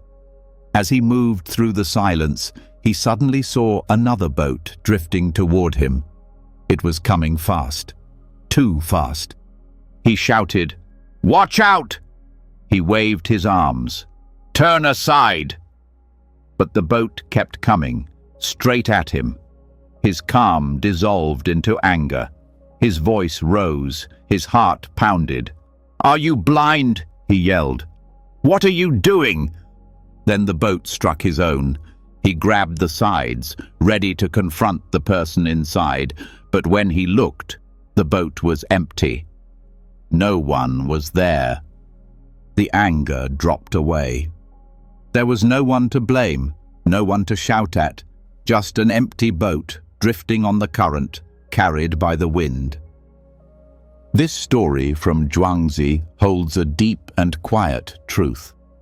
When we believe someone is at fault, our minds react, judging, resisting, attacking. But if we knew there was no one to blame, the anger would vanish. The ego would have nothing to push against. What's left is just the moment, just what is. The master later explained, "All of life is like the empty boat. People hurt us, misunderstand us, forget us, and we take it personally. We build stories around their actions. They disrespected me. They shouldn't have done that. I deserved better." But what if their actions were like the empty boat, drifting from their own pain, their own blindness, their own unawareness? When we see this, not as excuse but as truth, something opens, not weakness, freedom. The man in the story still had a boat to fix. He still had a course to steer. But his heart no longer carried the fire of blame. The world bumps into us, sometimes hard. But the peace comes not from controlling the wind or stopping the boats. It comes from seeing clearly, from not taking it all so personally, from realizing that often the boats are empty. And in that knowing, something deeper than anger begins to rise. Stillness, spaciousness, a quiet smile beneath the waves. One finger Zen. There was a small boy who lived in a remote temple. He was quiet, curious, and deeply drawn to the teachings of Zen, though few would have guessed it. His master was old, sharp, and known for saying very little. But what he did say always struck deep. The master had one strange habit. Whenever anyone asked him a question about Zen, he would simply raise one finger. That was all. No words, no explanations, just one finger pointing silently toward the sky. Some students thought it was nonsense, others said it was profound. But the boy, he watched with wonder. Every time the master raised that finger, something stirred in him. Not an answer, but a stillness, a sense that truth was not in words, but in presence, in silence. One day, the old master was away. A traveler came to the temple and asked the boy, "What is Zen?" The boy smiled and, just like his master, raised one finger. The traveler bowed, deeply moved. He felt something unspoken pass between them, something deeper than logic. He left quietly, grateful. But when the master returned and heard what had happened, his face darkened. Without a word, he took a knife and cut off the boy's finger. The boy screamed in pain, clutching his hand, tears pouring down his face. He began to run, but the master called his name. The boy stopped. The master raised his finger. In that instant, the boy awakened. Not because of the pain, not because of the loss, but because everything dropped away. The imitation, the understanding, the pride, the image of Zen, all of it shattered. And what remained was just this moment, just the clear, sharp presence that no finger could point to. The master had taken away the boy's symbol to show him the real thing, because Zen is not about gestures. It's not about copying. It's not about knowing with the mind. It's about seeing directly. One finger, one moment, one truth. And in the space where that finger once was, something far more powerful took root, an awakening that could not be taken, taught, or touched, only lived. The answer is in the silence. A young monk sat before the master, his face tense with questions. "What is the truth?" he asked. "What is the path?" What is the nature of the mind, of suffering, of freedom? His voice trembled, not out of fear, but from the weight of carrying so much, not knowing. The master said nothing. The monk waited, then asked again, "Please, I've studied the texts, I've fasted, I've sat in silence. But still, I don't understand. Please, teach me." His eyes searched the master's face, begging for a word, a sign, something to hold. Still, the master said nothing. Seconds passed, then minutes. The room was still. No answers came, no instructions, only breath, only space. At first, the monk grew anxious. His thoughts grew louder. Maybe the master hadn't heard. Maybe he was being tested. Maybe this was some trick. But eventually, even those thoughts began to fade. The silence grew so thick it was almost alive. And then, without warning, something shifted. The monk stopped waiting. He stopped searching. He stopped clinging to the hope that someone else could give him what he needed. He simply sat. The silence, once unbearable, became a mirror, a teacher, a presence. And in that presence, the questions faded, not because they were answered, but because they no longer needed to be. The master looked at him, eyes soft, unmoving. And in that gaze, the monk saw everything. The rising of thought, the falling away of fear, the vastness that lives behind every sound. A deep peace washed over him, not loud or dramatic, but quiet and undeniable. Sometimes the greatest teaching comes when nothing is said, because real answers do not arrive in words. They are not something you hear. They are something you realize when the noise inside finally settles. The master's silence was not emptiness. It was full of presence, full of knowing, full of truth, too deep for language. And in that silence, the monk finally understood. The truth was never in the question. The answer was always in the stillness, a flower given in silence. Long ago, the Buddha sat before a great assembly of monks and seekers. They had gathered expecting a teaching, words of wisdom, a sermon to stir the soul. But that day, the Buddha said nothing. He simply held up a single lotus flower between his fingers and gazed at it gently. The hall was silent. Some furrowed their brows. Others waited, confused. What did it mean? What was the lesson? What was he trying to say? Only one person understood. Mahakashyapa, a senior monk, looked at the flower and smiled. In that quiet moment, the Buddha saw him and returned the smile. Then he spoke. "What can be said with words, I have given you. But what cannot be said, I now give to Mahakashyapa." It was the first wordless transmission, a teaching passed not through sound or scripture, but through pure understanding, direct, silent, and whole. This story became the root of Zen, because Zen does not explain, it points. It does not build with thoughts, it strips them away. Mahakashyapa didn't solve the flower like a riddle. He didn't ask for meaning. He saw it. He was it.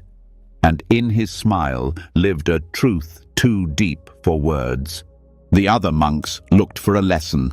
Mahakashyapa became the lesson. The flower didn't symbolize anything. It was the thing itself, pure, present, alive. No interpretation, no layers, just this one moment shining with everything.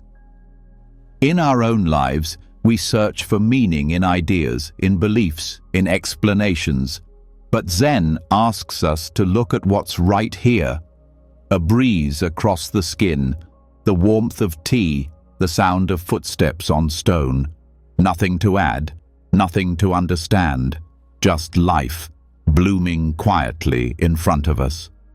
The Buddha gave Mahakashyapa no words, just a flower, and Mahakashyapa gave no words back, just a smile, and in that silence everything was said. The master's shout. A monk came to the temple with a heavy heart. He had studied for years, read countless sutras, sat through endless hours of meditation, but still something felt blocked. He couldn't break through. Peace remained just out of reach, like a shadow slipping through his fingers. He went to the master and bowed deeply. "Please," he said, "I feel like I am close to awakening, but something holds me back. I can't grasp it. I can't break through." The master said nothing. He stared at the monk with fierce eyes, then suddenly, without warning, he shouted. A roar, sharp as thunder, shook the room. The monk flinched, his breath stopped, his mind emptied. For a single, clear moment, there were no thoughts, no questions, no self, just silence. The master nodded and turned away. That was the teaching. The shout wasn't anger. It wasn't meant to frighten. It was a sword, a clean cut through the monk's endless thinking. A sudden jolt to awaken what logic never could. In that shout, there were no ideas, no past, no future, just pure presence. Zen does not always arrive gently.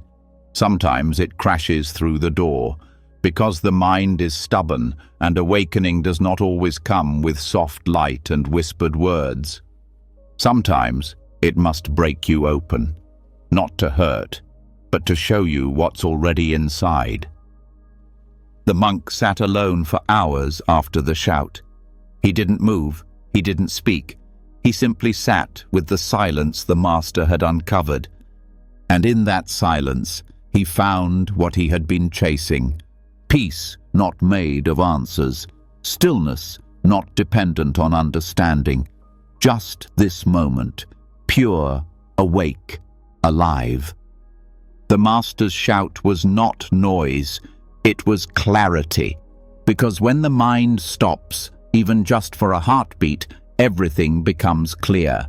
Not through study, not through effort, but through a sudden, undeniable now. The finger pointing to the moon. A student asked the Zen master, "What is enlightenment?" The master did not reply with words. Instead, he pointed silently to the moon high above them in the night sky. The student looked at the finger. "That?" he asked, confused. The master shook his head and said, "Don't look at the finger, look at the moon." The student's eyes shifted upward, and for a moment he understood. Not through the finger, not through explanation, but through direct seeing. Zen is like that. Every teaching, every word, every ritual, each one is a finger pointing to something greater, but too often we get stuck staring at the finger. We study it, analyze it, argue about it.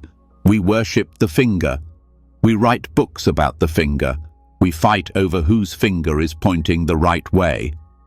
And in doing so, we miss the moon. The moon is not a concept. It's not a philosophy or a goal. It is the clear, direct truth of life as it is. Simple, quiet, already shining. But the mind loves complexity. It clings to symbols, to rules, to form. It wants to understand instead of see. It wants to hold the finger instead of lift its gaze. The master didn't need to explain what the moon meant. He only needed to point, because Zen doesn't ask you to believe, it asks you to look, to see, not through someone else's eyes, through your own, in this moment, without filters. The path is not about collecting teachings, it's about using them to wake up, and then letting them go. The finger helps, but it's not the destination. It disappears the moment you look in the right direction.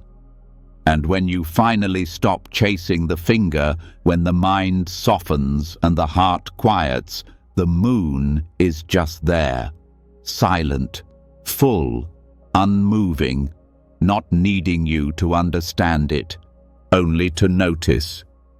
The boy with the short sword.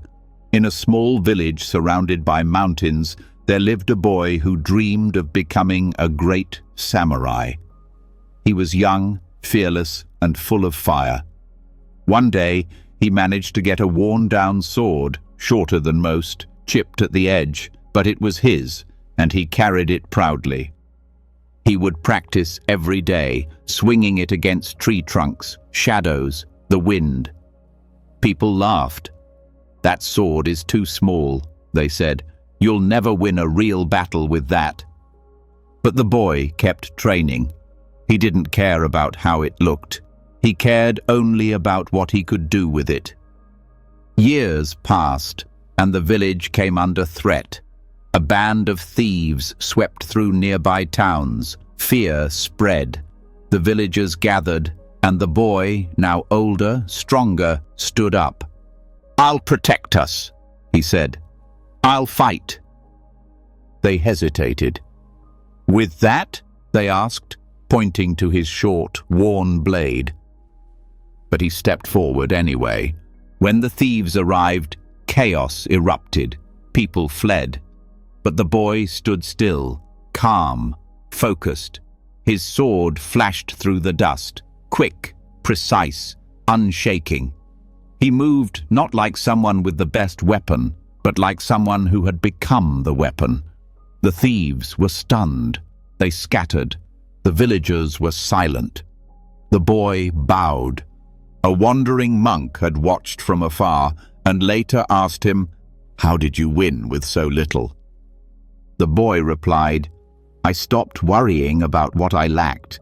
I learned to use what I had, and in the end, it became enough." This story is not about swords. It's about the mind. We all carry something we think is too small, our patience, our talent, our courage, our worth. We look at others and believe we're not enough. But Zen teaches us, it's not the size of what you carry. It's the stillness behind it, the focus, the presence. When you stop waiting for more, when you stop wishing for better, and start moving from where you are with what you have, something changes. You stop being limited by the tool. You become the strength behind it, and suddenly the short sword is more than enough. Echoes in the valley. A young boy once wandered deep into a valley, chasing a bird through the trees. As he climbed over rocks and slid down hillsides, he laughed loudly, his voice echoing through the mountains. "Hello!" he shouted. To his surprise, a voice answered back. "Hello?" Startled, he looked around. "Who are you?" he yelled. "Who are you?" the voice returned. Anger rose in him. "You're a coward!" he screamed. "You're a coward!" the voice shouted back. Tears welled in the boy's eyes. He ran home to his mother and cried, "There's a mean boy in the valley. He called me names." His mother held him gently, then took his hand. "Come," she said, "let's go back." Together they returned to the valley. She called out into the air, "You are kind." Back came the reply, "You are kind." "You are loved," she said softly. "You are loved," came the echo. The boy's eyes widened. He looked up at his mother, who knelt beside him and whispered, "That's how life is. What you give is what comes back. The world is your echo." This story seems simple, but its truth is deep. We walk through the valleys of our lives, shouting with our thoughts, our words, our actions. And always the world replies. Not because it has a voice of its own, but because it reflects ours. When we speak with anger, we hear anger in return. When we judge, we feel judged. But when we offer kindness, even quietly, the world begins to soften. It may not happen right away. It may not echo back in the same voice or form, but the valley always listens. Zen teaches that what we meet in the world is often our own mind being mirrored back to us. The valley doesn't lie. It doesn't argue. It simply reflects. And so the question is not just, what do I hear, but what am I sending out? What are the thoughts, the tones, the energies we offer the world? Peace, like the echo, begins in what we give. And if we listen closely, life is always whispering back. The sword that kills and gives life. A student approached his master with a fierce hunger for awakening. "Master," he said, "I want to know the sword of Zen, the one that kills illusion and brings truth. Teach me how to use it." The master nodded and led him into the dojo. There, hanging high on the wall, was a sword in a plain wooden sheath. It didn't shine. It didn't look sharp. It was quiet, unassuming. The student expected ceremony, maybe a chant or some kind of spiritual explanation. Instead, the master turned suddenly and shouted, a sharp, cutting sound, like a blade drawn in the dark. The student flinched, heart pounding, eyes wide. He felt as if something had been sliced inside him. Then the master fell silent. Nothing moved. The student stood there, breathless, not from fear, but from what the shout had left behind. An emptiness, a strange, unfamiliar stillness where thought had been. The sword had not been drawn, but something had been cut. The master said, "This is the sword of Zen. It kills the false self, the one made of fear, pride, and clinging. But in the same stroke, it gives life to the one who sees clearly." The student was confused. How can the same sword kill and give life? The master walked closer and whispered, "Because what dies isn't real, and what remains is who you've always been." The sword of Zen does not slice flesh. It cuts through illusion. It kills the belief that you are small, broken, separate. It kills the idea that awakening is something far away. And in that same instant, it gives life, pure, direct, free. But it is not a weapon. It is truth. And truth doesn't need to fight. It only needs to be seen. Many come to Zen hoping for comfort, for soft answers. But this sword is not soft. It is sharp, sudden, silent. It cuts away everything you are not, until only presence remains. And in that presence, life begins. Not the one you imagined, but the one that has always waited behind the noise. Quiet, whole, unshakable. Pick up the leaf. A young monk swept the temple courtyard each morning with care. His movements were slow, deliberate. He had been taught that even the smallest task was part of the path. that sweeping could be meditation, that stillness could be found in the rhythm of a broom. One day, after hours of sweeping, he stepped back and admired the clean stone floor. Not a single leaf remained. He bowed in satisfaction and turned to leave. Just then, the wind picked up, and a single dry leaf drifted down from the tree above, landing silently in the middle of the courtyard. Frustrated, the monk turned to go fetch the broom again, but before he could take a step, the old master appeared, watching from the edge of the walkway. The monk bowed nervously and said, "Master, I had just finished. Then this leaf fell. I was about to sweep it again." The master looked at him and said gently, "No need. Just pick it up." The monk paused, confused. "With my hand?" The master nodded. "Yes, with your hand. The broom is not always needed. Sometimes we create more effort than the task requires." The monk bent down and picked up the leaf. For a moment, everything was quiet. The wind, the breath, the space between them. And in that stillness, something opened. He had been taught discipline, routine, effort. But now he saw the beauty of simplicity. The lesson wasn't about sweeping. It was about seeing, about responding to the moment as it is, not as we expect it to be. Zen does not ask us to make life harder. It asks us to be awake, to stop when stopping is enough, to act when action is gentle, to recognize that peace isn't found in perfection. It's found in presence. One leaf, one hand, one small moment, and the whole path revealed itself. The broom was the method, the hand was the truth, the falling leaf was the teaching, the real miracle. A disciple once asked the Buddha, "Master, you have performed great miracles, walking on water, seeing distant lands, hearing thoughts. What is the greatest miracle of all?"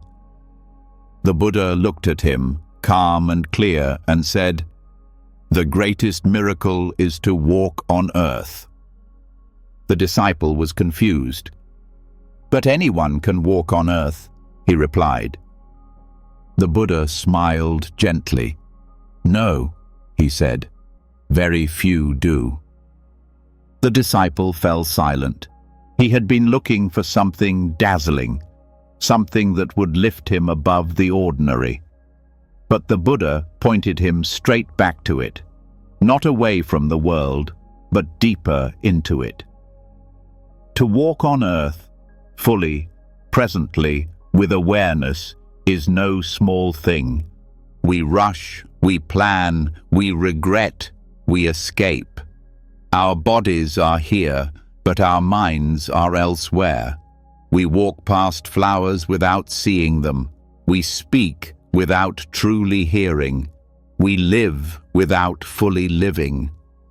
To walk on earth means to be awake in each step, to feel the soil beneath your feet, the breath in your chest, the sky above your head, and know that this, just this, is enough. It is not dramatic, it is not loud, but it is sacred. There was a monk who once sat beside a stream for years, meditating, hoping to gain the power to walk across water.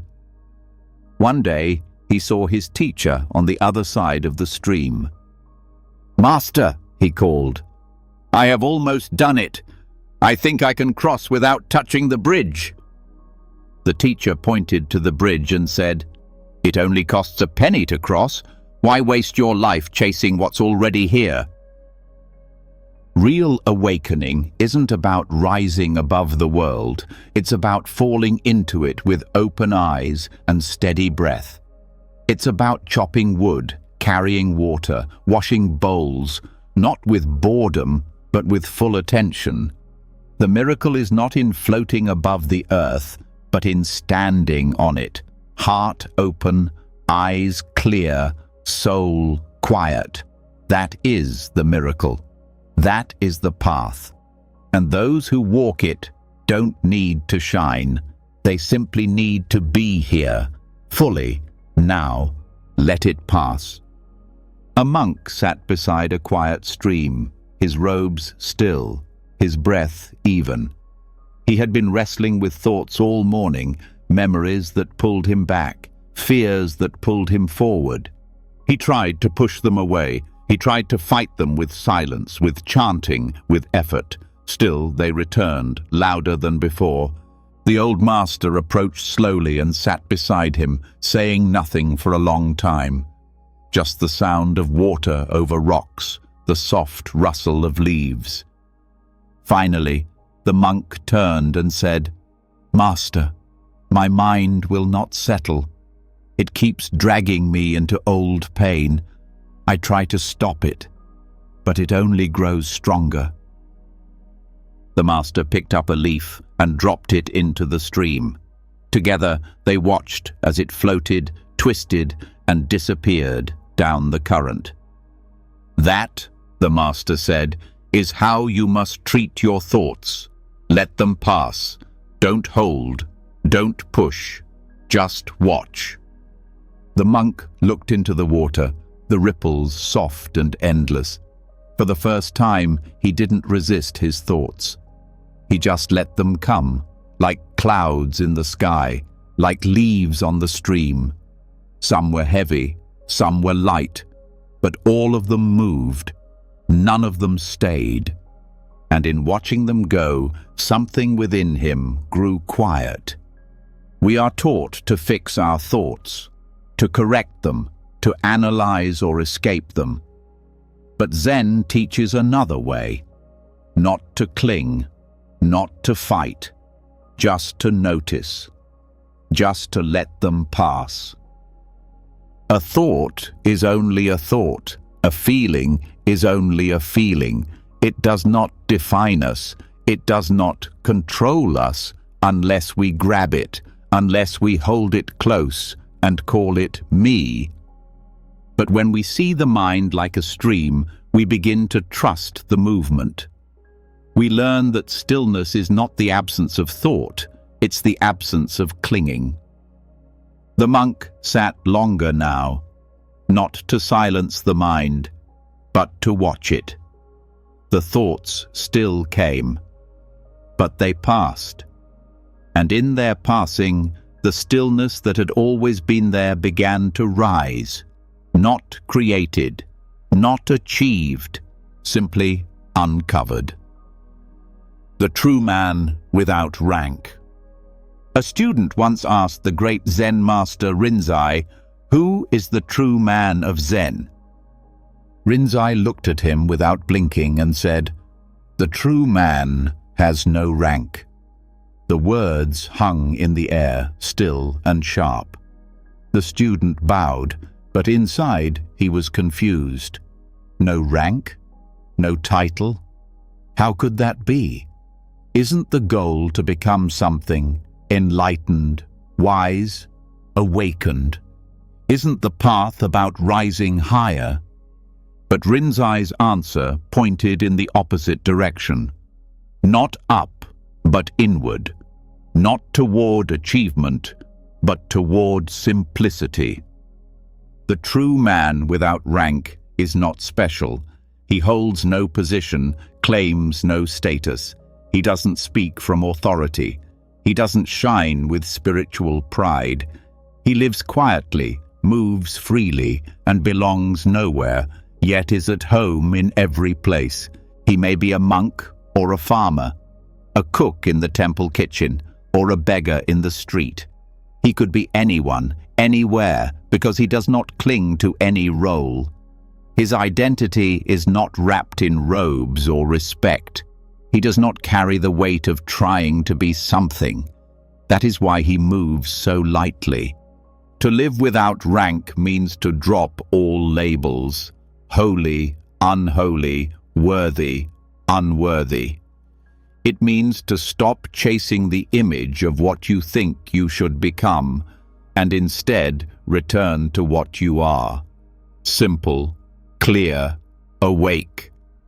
This kind of man or woman cannot be recognized by the eyes. You feel them in their presence. They are still yet alive, empty yet full. They do not teach with words as much as they teach with the way they breathe, the way they listen, the way they bow without needing to be seen. Rinzai's teaching cuts deep. It tells us, let go of your need to be someone. Let go of your spiritual resume.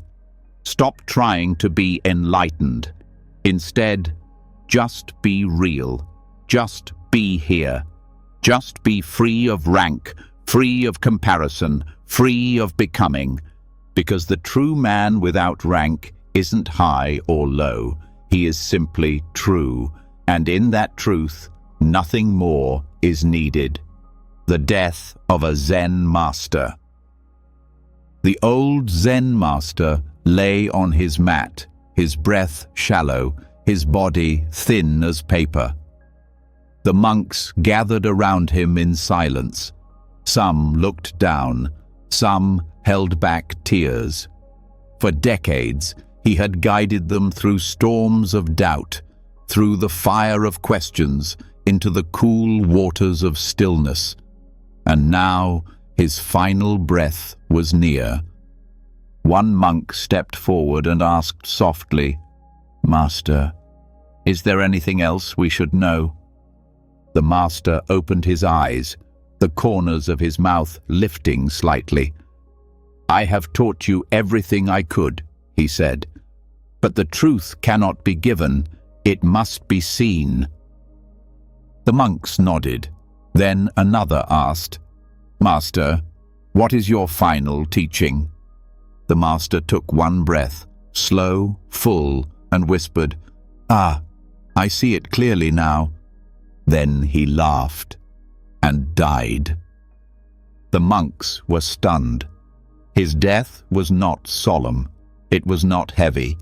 It was light, like a candle that had simply finished its burning.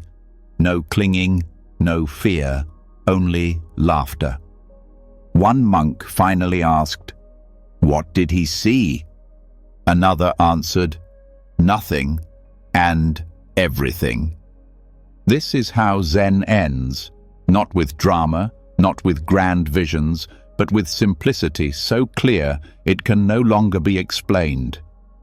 The master did not escape death. He embraced it, fully, freely, because he had spent his life dying before he died, letting go of ego, letting go of fear, letting go of the illusion of control. To a Zen master, death is not the end. It is the last breath of the same wind that carried every moment before, the same silence, the same truth, only now fully uncovered. The laughter was not a joke. It was freedom.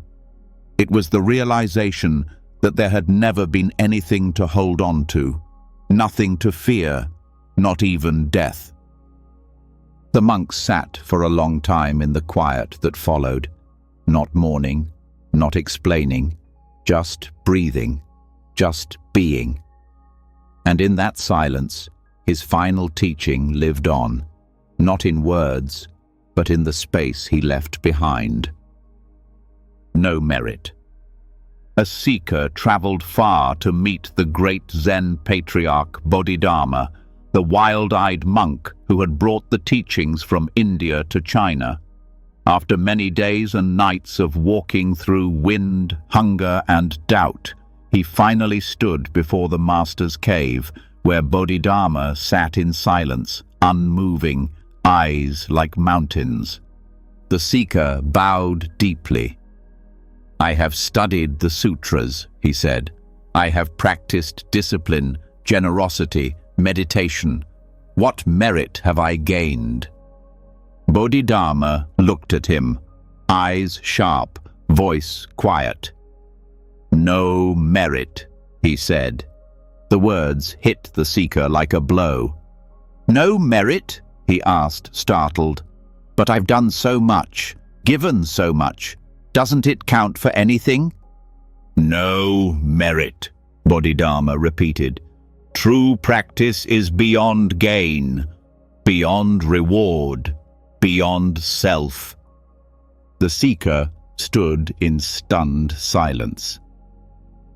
We grow up being told to achieve, to improve, to earn praise, even in our spiritual life. We treat awakening like a prize. If we sit longer, study harder, speak more gently, surely we'll be closer to truth.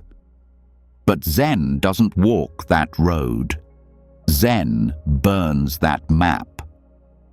Bodhidharma's words are not cold, they are freedom. He's not saying your practice is worthless. He's saying it's not about accumulation. It's not about becoming more. It's about becoming less attached, less self-important, less dependent on being seen. Real merit is invisible. It's not stored like coins. It's not tallied in books. It's the quiet breath you take when no one is watching. The act of kindness you never mention, the silence you meet when you stop chasing your own reflection. Bodhidharma saw that the moment we ask, "What do I gain?" we are already lost. Because the path isn't about gaining, it's about shedding, letting go, disappearing into the moment with no one left to measure anything. No merit means nothing to hold, nothing to prove, nothing to grasp. And strangely, in that emptiness, there is peace, not earned, not given, just present, just here, just this. The monk who cried out at midnight. In a mountain monastery where the wind whispered through pine trees and silence was as constant as breath, there was a young monk who cried out every night in his sleep. At midnight, like clockwork, his voice would echo down the long wooden halls. Sometimes it was a word, sometimes just a sound, sometimes a deep, aching sob that pulled on the hearts of those who heard it. The other monks grew used to it. They said nothing, but the sound lingered in their minds like incense long after it had burned away. One morning, the abbot called the young monk to him. He didn't scold. He simply asked, "What is it you are crying for?" The monk bowed his head. "I don't know," he said. "In my dreams I am lost. I'm searching for something, but I never find it. I wake up with my heart pounding as if I've forgotten something very important." The abbot nodded slowly, then said, "Tonight, when the dream returns, don't run, don't search. Just stop. Just face it."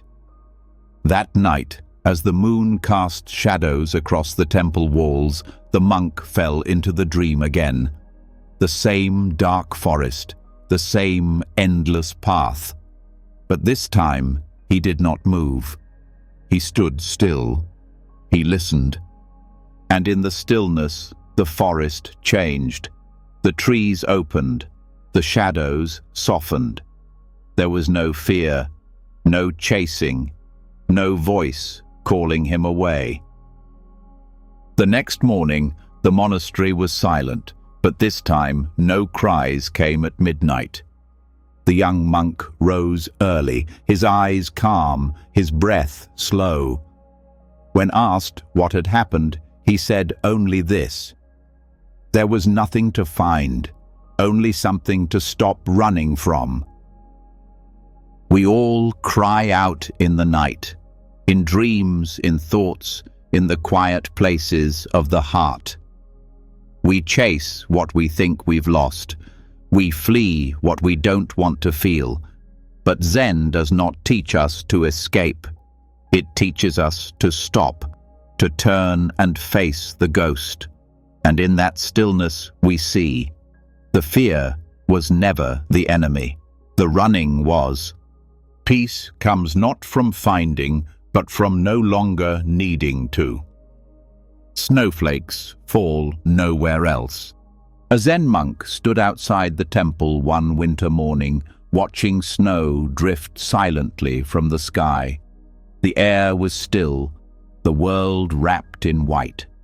He held out his hand and caught a single snowflake on his palm, brief, delicate, melting within seconds. The master approached and stood beside him. "Each snowflake falls in its perfect place," he said. The monk looked at him, puzzled. "But they fall everywhere, on roofs, on stone, on trees, even into fire." The master nodded. "And yet, each one lands exactly where it is meant to, nowhere else." The monk fell silent. That night, he could not forget the words. As he walked through the temple halls and into meditation, they echoed within him, not as a lesson to understand, but as a truth to feel. Everything, every moment, every sound, every breath was falling into place, just like the snow. We spend our lives trying to be somewhere else, trying to fix the past, shape the future, or be someone different than who we are. But Zen invites us to see that this moment, this exact breath, this exact life is not a mistake. It is falling in its place, just like the snow. We compare ourselves to others. We wish for different stories, different timing. But the snow does not argue with the sky. It does not ask to fall a little to the left. It drifts down quietly, fully, without resistance. To see this is not to become passive. It is to become awake, to stop pushing against the truth of now. Even the hard parts, even the losses, they are snowflakes too, landing where they must, leaving their quiet mark before melting into what comes next. The monk never looked at snow the same way again. He no longer asked, "Why here?" or "Why me?" He simply bowed to what was, and in that bow, he felt something settle. Not because he understood it all, but because he no longer needed to. The snow was still falling, soft, silent, right where it belonged. Sweep the garden. A young monk was assigned a daily task by his teacher to sweep the temple garden. It was a peaceful space, stones carefully placed, moss growing soft around them, leaves falling like quiet thoughts.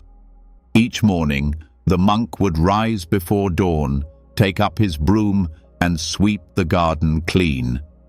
He took pride in his work. He swept every path, every corner, until not a single leaf remained.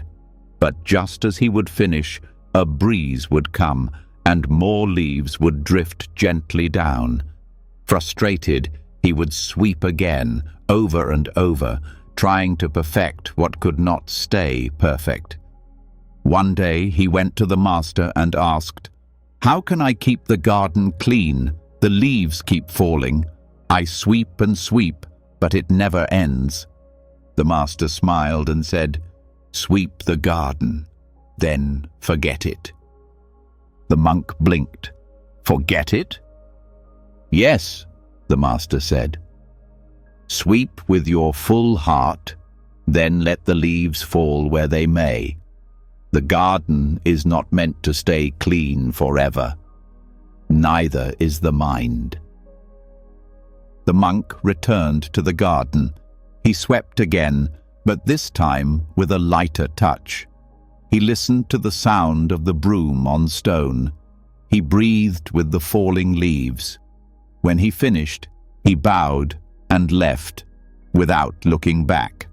That evening, the wind came again. Leaves danced across the stones, but something was different. The monk no longer felt disturbed. The garden was not ruined. It was simply alive. We spend our lives sweeping, trying to clear the mind, clean up our emotions, put everything in order.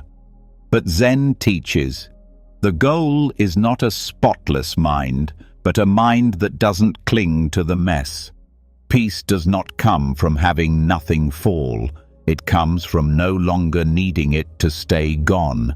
Sweep the garden. Care for what's in front of you, but then let it be.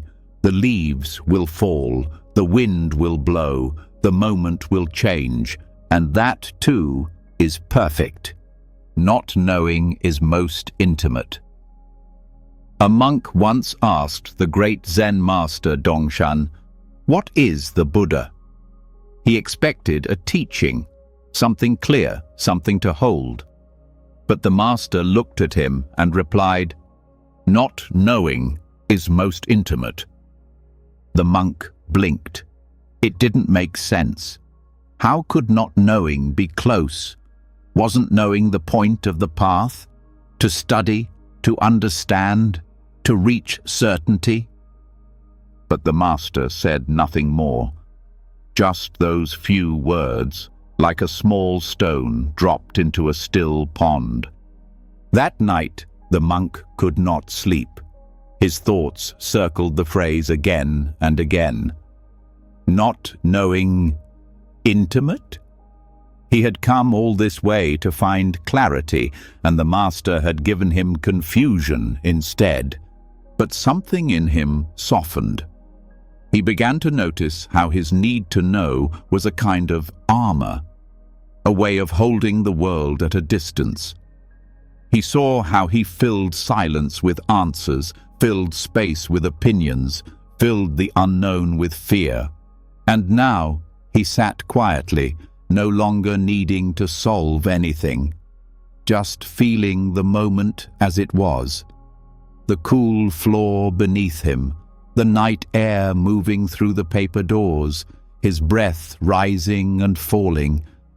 And suddenly he felt it, a tenderness in the not knowing, a closeness to everything. When he stopped needing to define the world, he could finally feel it. This is the heart of Zen, not mastery, but mystery. Not the comfort of answers, but the warmth of presence. We think intimacy comes from knowing, from naming, from figuring things out. But true intimacy, real closeness, comes when we drop the urge to control. When we sit with another person or with life itself and simply say, "I don't know, but I'm here." The mind quiets. The heart opens. Dongshan didn't give the monk a conclusion. He gave him a doorway. And in stepping through it, the monk discovered something deeper than knowledge. He discovered a peace that doesn't depend on understanding, a connection that doesn't need explanation. He discovered that not knowing fully, honestly, isn't empty. It's alive, present, deeply, quietly, close. A rainy day in the temple. The rain began in the early hours, soft at first, then steady, then strong. It tapped against the tiled roof of the old temple, rolled down stone gutters, and pooled quietly in the garden paths. The sky stayed heavy and grey. Inside the temple, candles flickered in the dim morning light, and the scent of damp earth rose through the wooden floors. A young monk sat cross-legged, watching the rain through the open door. He sighed. "Another wasted day," he said to himself. "No sweeping, no walking meditation in the garden, no chores, just this cold, wet stillness." The old master entered and sat beside him without a word. They listened to the water together, the wind, the dripping leaves, the soft splashes in the puddles. Finally, the master said, What is missing from this moment? The young monk frowned. It's too wet, too dark. I can't do what I normally do. I feel stuck. The master nodded. Yes, but only because you've made a plan for how peace should look. The monk was quiet. Do you hear the rain? The master asked. Yes. Then your practice is complete. Outside, nothing had changed. The rain still fell. The garden was soaked. But inside the monk, something let go. We believe peace depends on clear skies, on doing what we planned, on everything going our way. But Zen teaches a different peace, the kind that includes rain and darkness and the sound of things we can't control. A rainy day in the temple is not a problem. It's an invitation to stop expecting, to stop resisting, to sit beside the open door and listen. Sometimes the most sacred moments are the ones that feel empty. No answers, no progress, just the sound of rain and the stillness that appears when we no longer need anything else. The bridge never moves. Two monks were arguing beside a narrow wooden bridge that crossed a flowing river. The water roared gently beneath them, full of movement, glinting with sunlight. One monk said, "Look how the water moves so quickly beneath the bridge." The other monk shook his head and replied, "No, it is not the water that moves. It is the bridge that flows with the mind." Their voices grew louder. Each tried to prove his point, words tangled with thought, pride creeping into the quietness of the moment. An old Zen master happened to be walking by. He stopped, listened, and looked at them both with calm eyes. "It is not the water that moves," he said. "It is not the bridge that moves. It is your mind that moves." The monks fell silent. The river still flowed, unchanged. In that one sentence, the master had pointed to something deeper than water or wood. He was not talking about the river. He was not talking about the bridge. He was speaking of the mind, the way it rushes to explain, to label, to control what cannot be grasped. We live our lives like that, standing on bridges, arguing about what moves and what doesn't. We point to the world outside, trying to fix it, understand it, shape it. But the movement we feel is not always out there. It is within. Zen does not say the river isn't real or that the world does not change. It says, before you try to explain the world, look at your own mind. Is it still? Is it watching clearly? Or is it clinging to ideas, caught in the current of thought? The bridge is still. The water flows. But it is the restless mind that turns peace into confusion. That makes silence into a debate. The master didn't stop the river. He didn't defend the bridge. He only pointed back, into the moment, into the self, into the space where nothing needs to be settled. Because when the mind becomes still, you realize the bridge never moved. It was only you. The gateless gate. A student once asked his Zen master, "How do I pass through the gate of enlightenment?" His voice trembled with hope. He had read every sutra, chanted every verse, sat for hours in deep silence. But still, the gate felt locked, distant, something beyond him. The master looked at him for a long moment and then said, "There is no gate." The student blinked. "No gate?" The master nodded. "And yet, you must pass through it." These words struck the student like a thunderclap. No gate, and still a gate to cross. His mind spun. How could something not exist and still be a barrier? This is the mystery of the Mumonkan, the gateless gate, a collection of Zen koans that point directly to the heart of awakening, not through answers, not through explanation, but through questions so sharp they cut through thought itself. The gate is gateless because it was never outside you. It was never a door waiting to be opened. It is the illusion of separation, the belief that truth is somewhere else, that peace is in the next breath, the next realization, the next life. We think we must enter.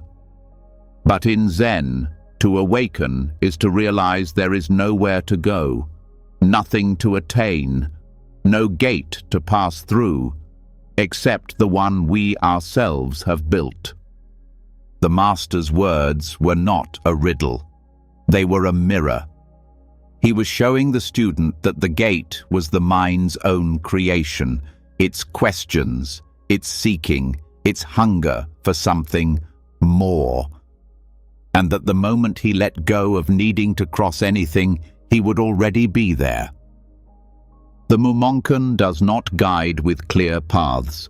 It shakes the ground beneath your feet until you stop trying to walk, and in that stillness, the gate disappears. Or more truly, it was never there.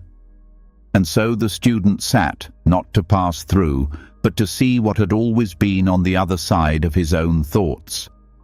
Just this, just now, gateless, the iron flute. A monk once asked his master, "What is the sound of enlightenment?" The master did not speak. Instead, he took out a flute, an old one, worn and silent, and placed it in the monk's hands. It was made of iron, heavy, unplayable. The monk turned it over, confused. "But master," he said, "this flute makes no sound." The master smiled gently. "Exactly." The monk waited, hoping for more, but no further explanation came. He spent days sitting with the flute, trying to understand. He blew across its surface, tapped it against stone, even struck it like a bell. Nothing, no song, no answer. Only silence, deep and dense, like stone in water. But over time, something softened in him. He stopped trying to force music from the flute. He simply sat with it, listening not with his ears, but with his presence. The silence of the iron flute began to teach him something the world never had. He realized he had always listened for something: words, meaning, music, applause. But this flute asked for nothing. It revealed nothing. It only existed, solid, still, true. And in that stillness, the monk began to hear a different kind of music, the sound of his own breath, the wind brushing the temple walls, the soft fall of petals in the garden, the emptiness between thoughts. The iron flute was a teaching with no sound, because enlightenment is not something you hear. It is what remains when there is nothing left to listen for. Not a song to perform, but a silence to become. Zen does not offer melodies that entertain the mind. It hands you something like this, silent, heavy, and real, and says, "Hold this, sit with this. Stop searching for music in the expected places. The song you're looking for is already playing and always has been, but only in the quiet will you hear it. The iron flute makes no sound, but if you listen closely enough, it plays everything. The temple bell stops, but I still hear the sound." A Zen student sat in the meditation hall long after the others had left. The evening bell had rung, echoing through the mountains like a slow breath. The sound faded, silence returned, but something remained. He turned to the master and said quietly, "The bell has stopped, but I still hear the sound." The master looked at him and nodded. "Good. Listen closely." The student closed his eyes. There was no sound in the room, no echo in the valley. Yet within him, the bell still rang, not in his ears, but in his awareness, a quiet vibration in the chest, a presence that did not fade with the strike. This is the nature of true stillness, not the silence that comes when things end, but the silence that reveals itself when we begin to listen beyond form. We are trained to hear only what our ears detect, to see only what our eyes confirm. But Zen invites us deeper, into the place where sound is not made of air and silence is not the absence of noise, but a presence more intimate than breath. The bell's echo lingers in the mind, not as memory, but as awakening. It points to what remains when everything else fades. Thoughts rise and fall, words come and go, moments pass. But what hears it all, that never moves? When the student said, "I still hear the sound," he wasn't clinging to the past. He was entering the present so fully that the division between sound and silence vanished. In that space, the bell is not a thing, it is a gateway, a pulse of truth that doesn't stop when it stops ringing. Because it was never just a sound, it was a reminder of awareness, of now. The temple bell stops. The world goes quiet. But if you truly listen, something still rings, not outside you, but within. A soundless sound, a presence so complete it needs no name. Sitting quietly, doing nothing. A monk once asked the master, "What must I do to attain enlightenment?" The master replied, "Sit quietly, do nothing." The monk waited, expecting more. Some instruction, a mantra, a path. But the master simply closed his eyes and sat still, like a mountain under the sky. The monk tried to understand. He sat beside him, legs crossed, spine straight. But his mind raced. Am I doing this right? Should I be focusing on my breath? Should I be thinking of emptiness? Should I try to feel something?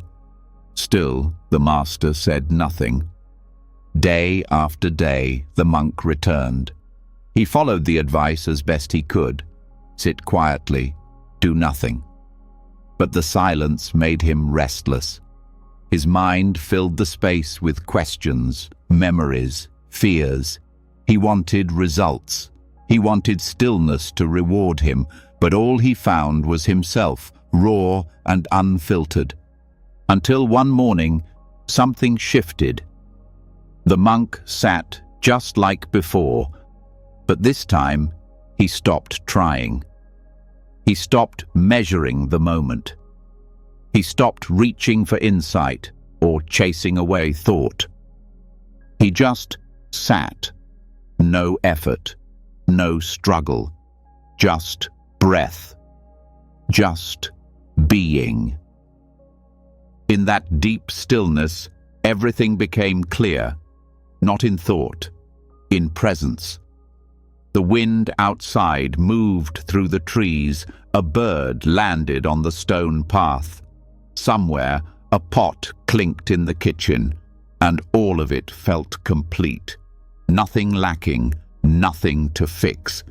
Zen teaches that awakening is not something to accomplish. It is what remains when we no longer try to accomplish anything. The mind is always chasing ideas, peace, clarity, progress. But the deepest truth is not found through effort. It is uncovered when effort falls away. Sitting quietly, doing nothing, is not laziness. It is a return, a surrender, a homecoming to the present moment where nothing is missing. The Master never added more to his teaching. He didn't need to.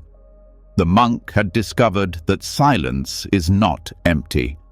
It is full of everything that is real, and in doing nothing, he had finally arrived. The silent transmission. The monks gathered in the main hall, robes rustling, hearts expectant. It was said the Master would speak today. Some had traveled far just to hear him.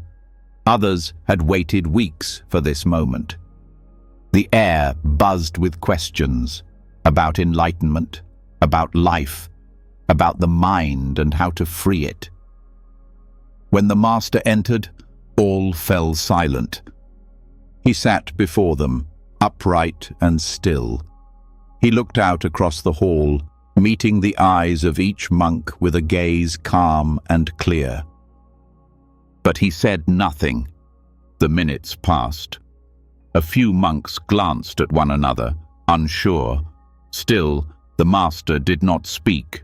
No teachings, no words, only the sound of birds outside, the breeze against the wooden walls, and the breath of 100 monks waiting. One by one, the restless minds began to soften. The questions dissolved. The need for answers faded. And in the depth of that shared silence, something began to bloom. Some closed their eyes and wept, not from sadness, but from the strange, aching beauty of stillness. Others sat in awe, feeling for the first time the space that words can never reach. After an hour, the Master stood, bowed, and left. Still, he said nothing. But no one complained. No one asked why. Because in that hour of silence, something greater than speech had been given.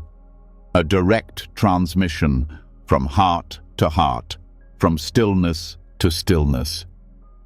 Zen is not always taught through language. Sometimes it is passed like a flame, quiet, unseen, alive. Words can point, but silence delivers. In the absence of talking, the truth has room to speak. The silent transmission is not about withholding wisdom. It is wisdom. It says, nothing needs to be added, nothing is missing.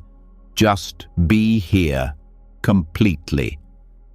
The monks left the hall changed, not because of what they had learned, but because of what they had touched, the vast, wordless space where truth lives, not in explanation, but in presence. And long after the Master was gone, the silence still echoed. One day, one lifetime. A student once asked the Master, "How can I live a good life? How can I make my time meaningful?" The Master looked up from tending a small bonsai tree and said softly, "Live today as if it were your only lifetime." The student frowned. "But what about the future, my path, my goals?" The Master smiled and gently trimmed a single leaf.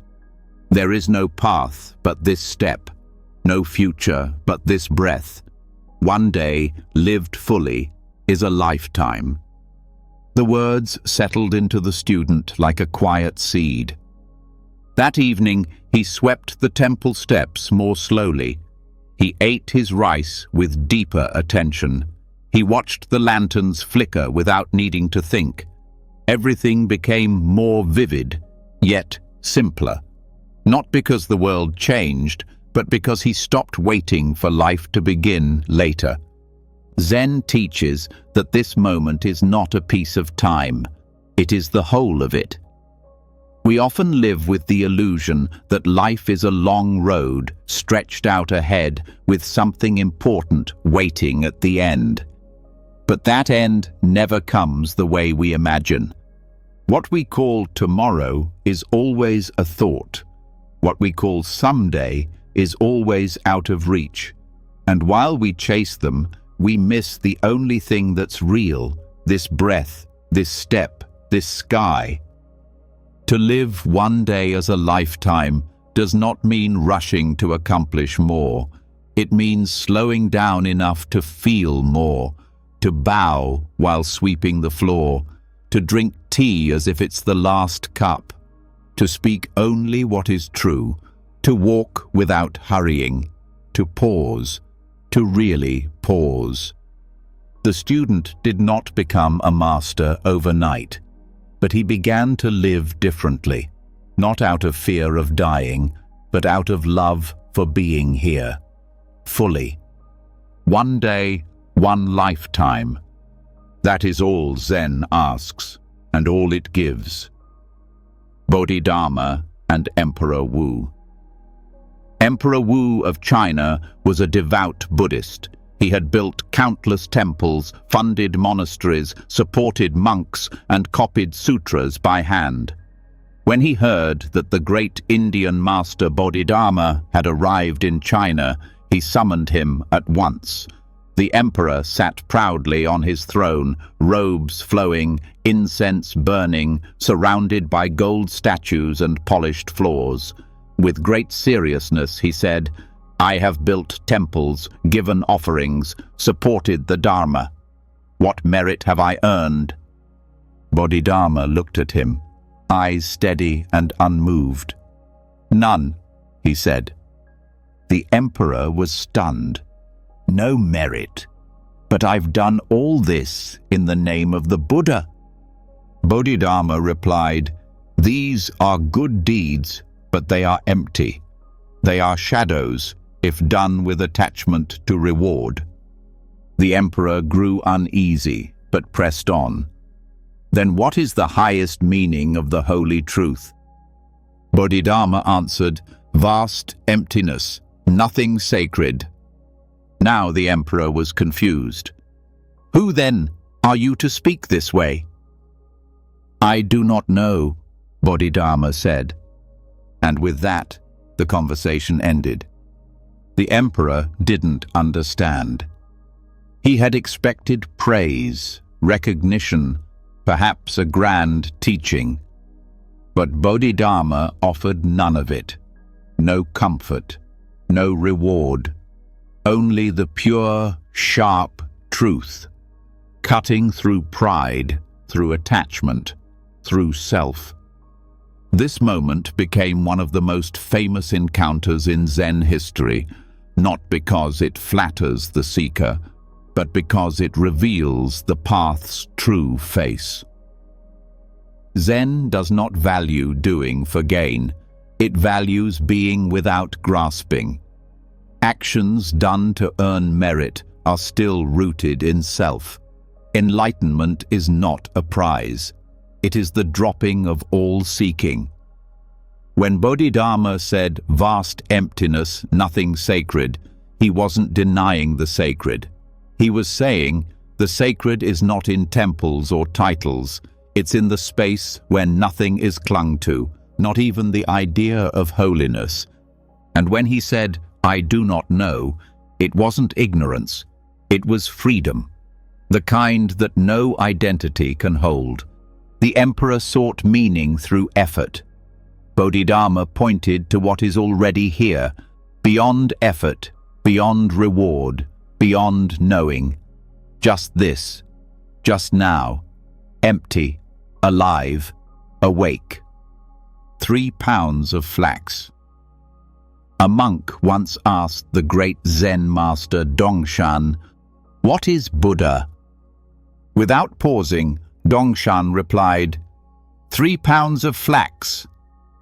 The monk blinked.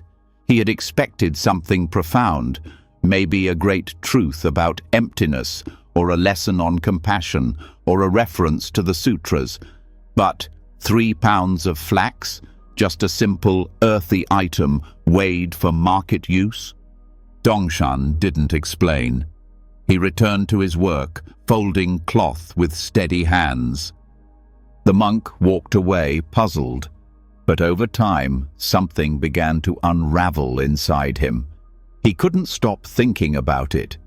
He saw flax in the storeroom, flax in the market, flax in the hands of villagers spinning thread. The more he tried to analyze it, the farther the meaning slipped away. And then one morning, while lifting a basket of vegetables, he suddenly understood. 3 pounds of flax wasn't a metaphor. It wasn't a symbol. It was exactly what it was. Dongshan had pointed not to an idea of Buddha, but to Buddha in the moment itself, in the weight of flax, in the body lifting it, in the air between questions, in the sound of breath. Zen doesn't answer questions with logic. It responds with presence. When you ask, "What is Buddha?" you are expecting something beyond life, as if awakening lives in the sky or behind a secret door.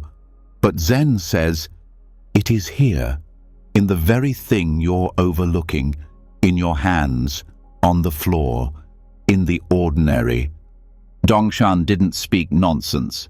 He gave the clearest answer possible. But the mind, always reaching for complexity, couldn't grasp it. Only when the monk stopped seeking Buddha as something separate did the truth rise in him like steam from a warm bowl. 3 pounds of flax. Nothing more sacred, nothing more simple. Just this, always just this, the tea kettle's song. In a quiet Zen temple nestled in the hills, a young monk struggled with his practice. He sat for hours in meditation, trying to still his mind, trying to awaken. But thoughts kept rising like smoke, questions, worries, memories, hopes. He tightened his jaw, furrowed his brow, tried harder. Still, the mind would not obey.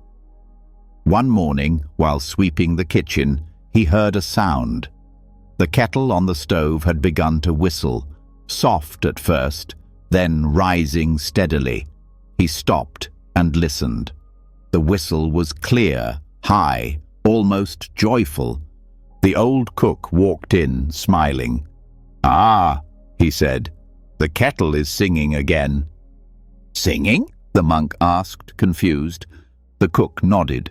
"Of course. It sings when it's ready. It doesn't rush. It doesn't hold back. When the water is just right, it sings." The monk stood still. That night, during meditation, the monk's thoughts returned, wild and restless. But then he remembered the kettle, the way it simply heated, the way it didn't fight the flame, the way it waited until the water boiled, and then it sang. He stopped resisting. He let his thoughts come and go, like steam rising. He breathed. He sat, not to force stillness, but to be with the flame, with the moment, just as it was. And slowly, something inside began to soften. The mind is like water in a kettle. If we try to silence it too soon, we block the heat of transformation. If we cling to thoughts, we never let them rise.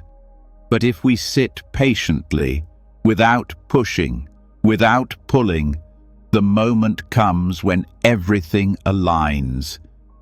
And in that moment, the mind sings. The tea kettle does not strive to be wise. It does not seek enlightenment. It simply allows heat to move through it. And when it's ready, it whistles. This is Zen, not in trying to be calm or chasing after peace, but in allowing everything to be exactly as it is. The heat, the noise, the waiting. And then, without warning, A song rises, clear, simple, true. Master Gutei's finger. Master Gutei was known for one thing. Whenever a student asked him about enlightenment, he would say nothing. He would simply raise one finger. No matter the question, no matter the student, the answer was always the same. One finger lifted in silence. At first, it seemed like a gesture, maybe a symbol. Students tried to guess its meaning. Was it pointing to oneness, to heaven, to truth? But Gutei never explained. Years passed. One young boy lived in the temple, helping with chores. He watched Gutei closely, mimicked his movements, and one day, when a traveler asked him what the master's teaching was, the boy proudly raised his finger. When Gutei heard of this, he called the boy to him. Gently, without anger, he took out a knife and cut off the boy's finger. The boy screamed in shock and pain. He turned to run, but Gutei called out his name. The boy stopped. Instinctively, he turned back. In that moment, Gutei raised his finger. Something cracked open inside the boy. He awakened. Not because of pain, not because of fear, but because the moment was real. There was no thinking, no guessing, no copying. The boy wasn't acting like someone else. He wasn't performing Zen. He was it. Gutei had given the boy the one thing he truly needed, to be shaken free of imitation. Because truth cannot be borrowed. Enlightenment cannot be copied. You must see it for yourself, or not at all. The finger was never the point. It was only a doorway. The problem was thinking the gesture was the truth instead of seeing what it pointed to. When we cling to form, we miss the living truth behind it. When we copy others, we lose our own direct seeing. Gutei's cut was not cruelty. It was compassion, sharp and fearless. It severed the boy from illusion. And in that flash, no finger, no teacher, no student, only pure presence remained. Awakening comes not from the finger, but from the gaze that follows where it leads. Not in symbols, but in the seeing, not in safety, but in the moment that leaves nothing to hold on to. The boat is empty. A man was rowing his boat across a quiet river at dusk. The light was soft, the water still. He enjoyed the calm, feeling at peace in the gentle silence. Suddenly, another boat appeared in the fog, drifting quickly toward him. He shouted, "Watch out!"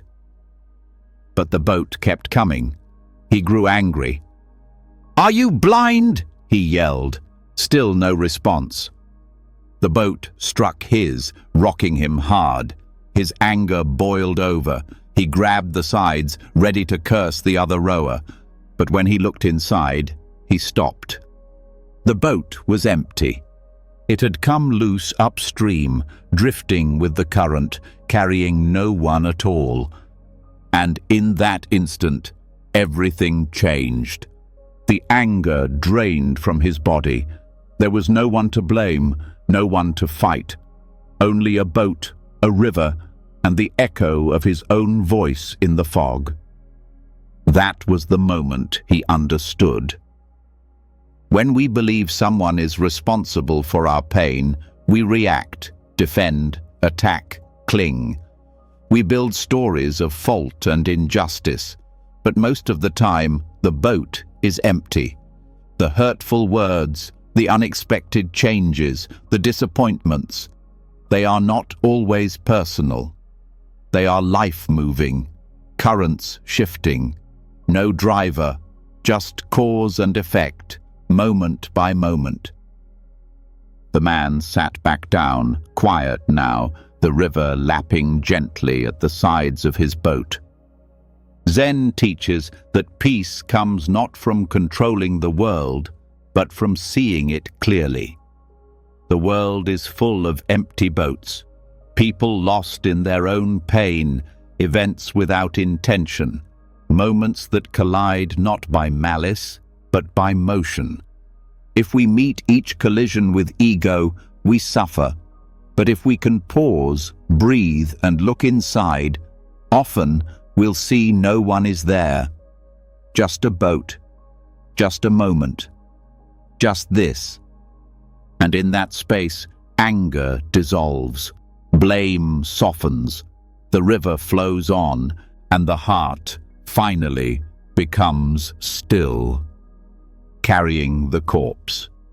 A young monk approached his master and asked, "Why do I feel so heavy, even when I am doing everything right? I meditate, I chant, I follow the precepts, but something inside me feels lifeless, like I'm dragging something behind me." The master looked at him with quiet eyes and said, "You are carrying a corpse." The monk blinked, confused. "A corpse?" The master nodded. "Yes, the corpse of who you think you should be." The words struck deep. The monk had been trying so hard to be good, to be wise, to be calm, to be everything a monk was supposed to be. But in all that striving, he had chained himself to an image, a lifeless version of himself, one shaped by fear and perfection. Zen does not ask you to become someone. It asks you to become no one, to drop the mask, to let go of even the idea of who you are. The corpse is the past, the identity we drag with us, the guilt, the story, the name, the face we try to protect. We carry it, thinking it defines us. But all it does is weigh us down. The monk sat with those words, "You are carrying a corpse," and slowly began to see what he had not before. He saw how often he acted from duty instead of presence, how tightly he gripped control, how scared he was to be just himself, without role or robe or label. And so he began to let go, not by walking away from the path, but by stepping more deeply into it, with nothing to prove and nothing to carry. Zen asks us to live fully, without dragging the dead behind us. The awakened life is not stiff or proper. It is alive, wild, honest. It breathes. When we stop carrying the corpse, we return to the one who is always here, quiet, unburdened, free. A branch of plum blossoms. Snow still blanketed the mountain paths, and the wind carried the sharp scent of winter through the bare trees. A Zen monk walked quietly through the temple garden, his feet crunching softly on the frozen ground. The world was still, cold, silent. As he passed an old twisted tree near the gate, he noticed something small and unexpected. A single branch, low to the ground, had begun to bloom. Pale pink plum blossoms had opened against the chill, fragile, delicate, impossibly alive. The monk stopped, breath catching in his throat. For a long moment, he just stood there, watching the soft petals tremble in the wind. He returned to the zendo and sat in silence, the image still blooming in his heart. Later, he told his teacher, "I saw a branch of plum blossoms in the snow. It said more than any sutra I've ever read." The teacher smiled, eyes bright. "Yes," he said, "sometimes a flower teaches what words never can." Plum blossoms are the first to bloom, even in the dead of winter. They do not wait for comfort or warmth. They rise through the frost with quiet courage, not shouting, not asking to be seen, just opening, softly, fully. In Zen, the blossom is not just a flower. It is presence. It is truth without explanation. It is the stillness that lives even in harsh conditions, even in sorrow, even in silence. The mind waits for perfect conditions to awaken. It waits for warmth, for clarity, for certainty. But the heart knows better. The heart, like the plum blossom, is made to open even in the cold. We don't need to fix the world before we bloom. We don't need to be perfect before we live. We just need to show up, softly, truthfully, now. One branch, a few petals, the hush of snow. And in that quiet offering, the whole Dharma is spoken, without sound, without effort, only presence, only breath, only this. Clouds come and go. A monk once sat quietly beside his master as a storm rolled in over the mountains. Thick clouds moved across the sky, hiding the sun, painting the world in grey. The wind bent the trees. Rain tapped softly against the wooden steps of the temple. The monk said, "The sky was so clear this morning, and now it feels like the sun has vanished." The master looked up and said simply, "The sun is still there. The clouds come and go." The monk nodded, but something in his chest remained unsettled. Later that day, during meditation, his thoughts swirled like the clouds, old fears, small regrets, stories that would not stop repeating themselves. He felt lost inside them. Afterward, he approached the master again. "Why does my mind change so quickly?" he asked. "Some days I feel clear and peaceful. Other days I feel heavy and confused. I don't understand who I really am." The master pointed to the sky again. The clouds had begun to break. A soft golden light returned to the valley. "You," he said, "are the sky. Everything else is weather." In that moment, the monk understood. His thoughts, his moods, his emotions, they were clouds. They moved, they changed. Some were dark and full of rain, some were light and passing, but none of them stayed, and none of them were the sky itself. We spend so much time identifying with the weather of our mind. We say, "I am anxious, I am angry, I am broken." But Zen teaches us to notice gently, these are passing clouds. They do not define us. They do not stay. The true self, the clear sky, is always there, behind it all. To awaken is not to banish the clouds. It is to stop mistaking them for the sky. The monk continued his practice, and the storms still came. But now, when they did, he would simply breathe and whisper softly to himself, "Clouds come and go." And in that space, something steady returned. Quiet, open, vast. The monk and the scorpion. A monk was meditating by a riverbank when he noticed a scorpion struggling in the water, caught in the current, its legs flailing. Without hesitation, he reached in and gently lifted the scorpion out, placing it safely on the ground. The moment he did, it stung him. His hand throbbed in pain, but he said nothing. A few minutes later, he saw the scorpion slip into the river again, swept away by the current. Once more, the monk reached in to save it, and again the scorpion stung him. A man walking by had seen the whole thing.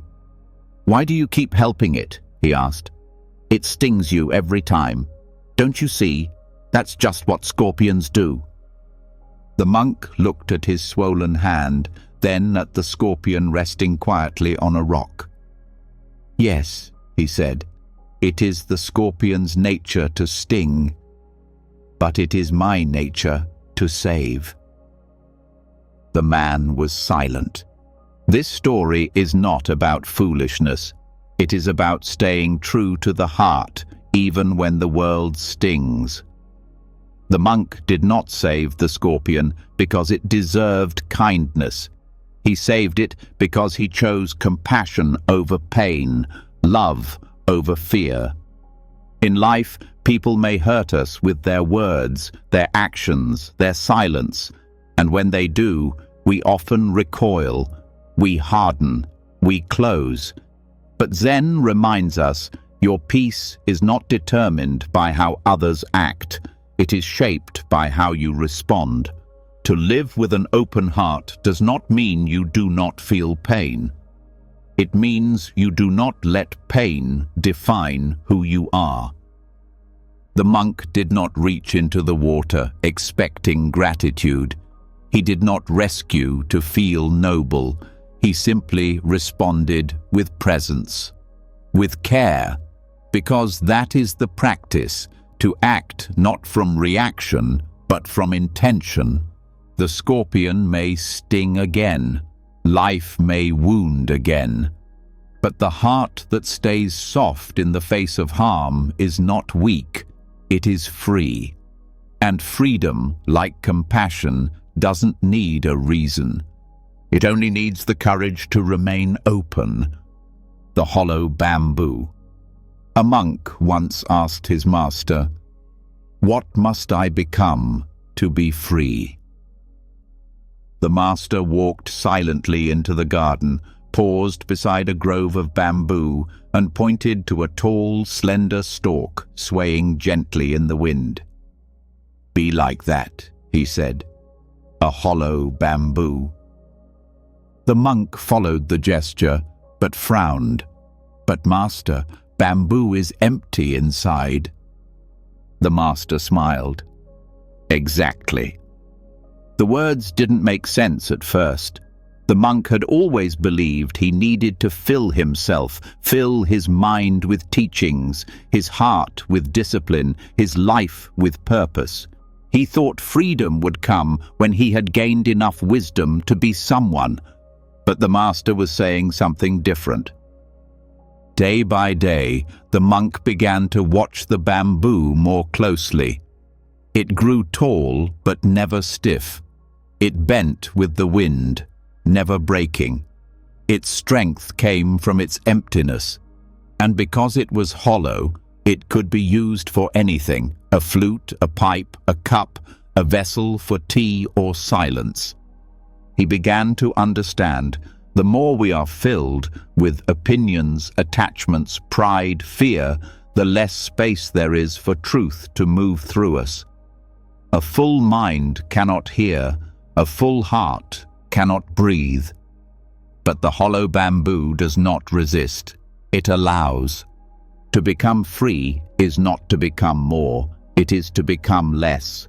To let go, to empty out all that is not real, not needed, not now.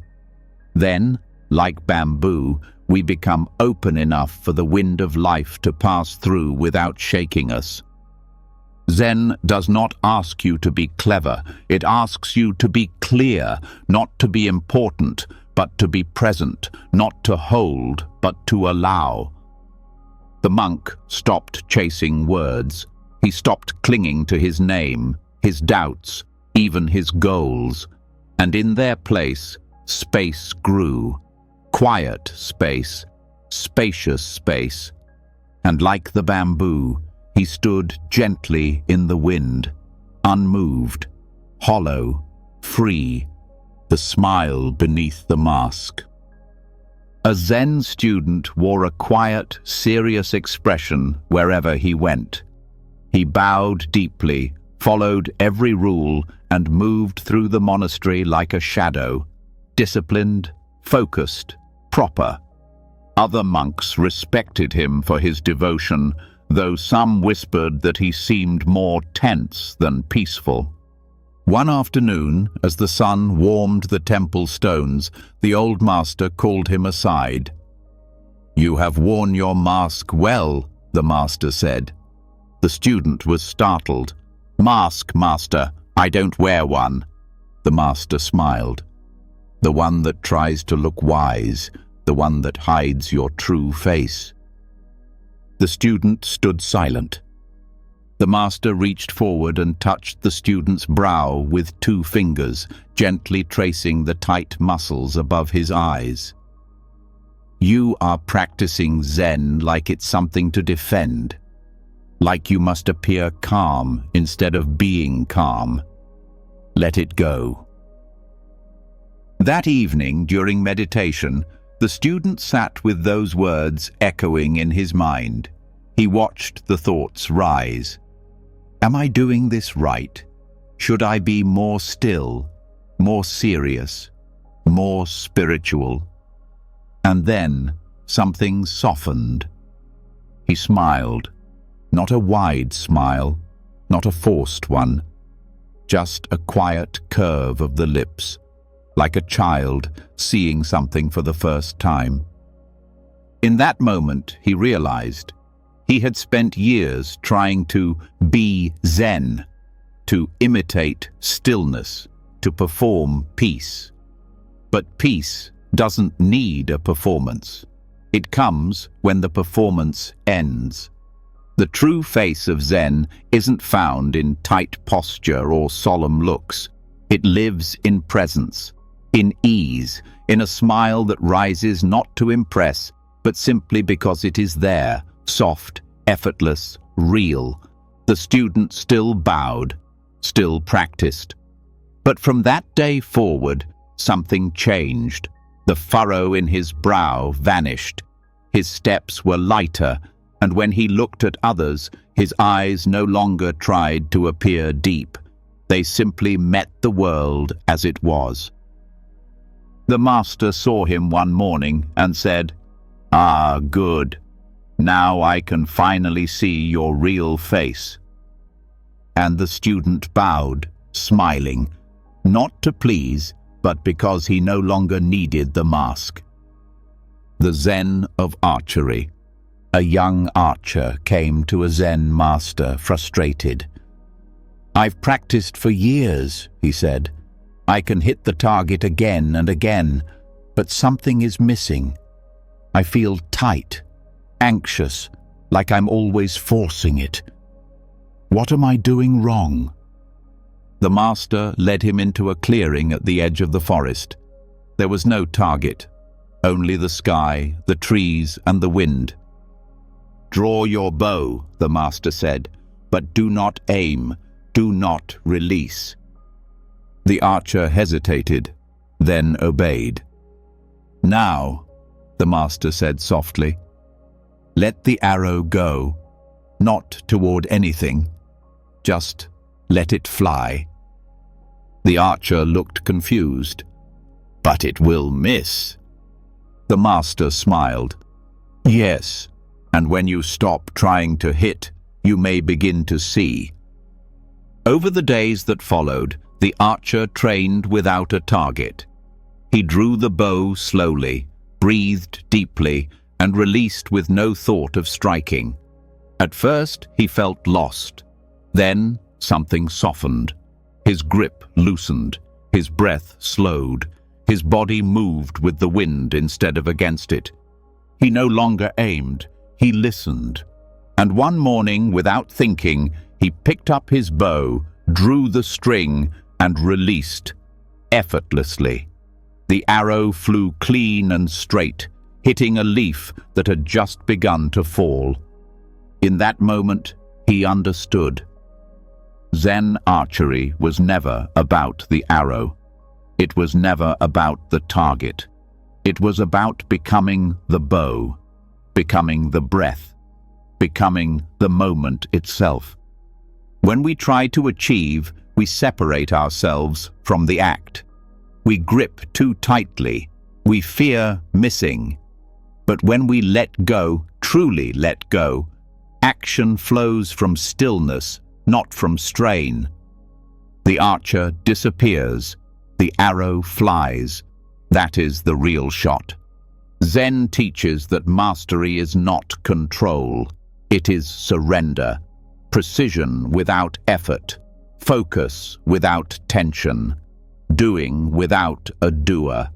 The bow does not care if you hit the target. The arrow simply moves through space. The wind does not ask for success. And when the archer no longer needs to succeed, the arrow finds its way on its own. A single blade of grass. A student once asked the Zen master, "Where can I find the truth?" His voice trembled with sincerity.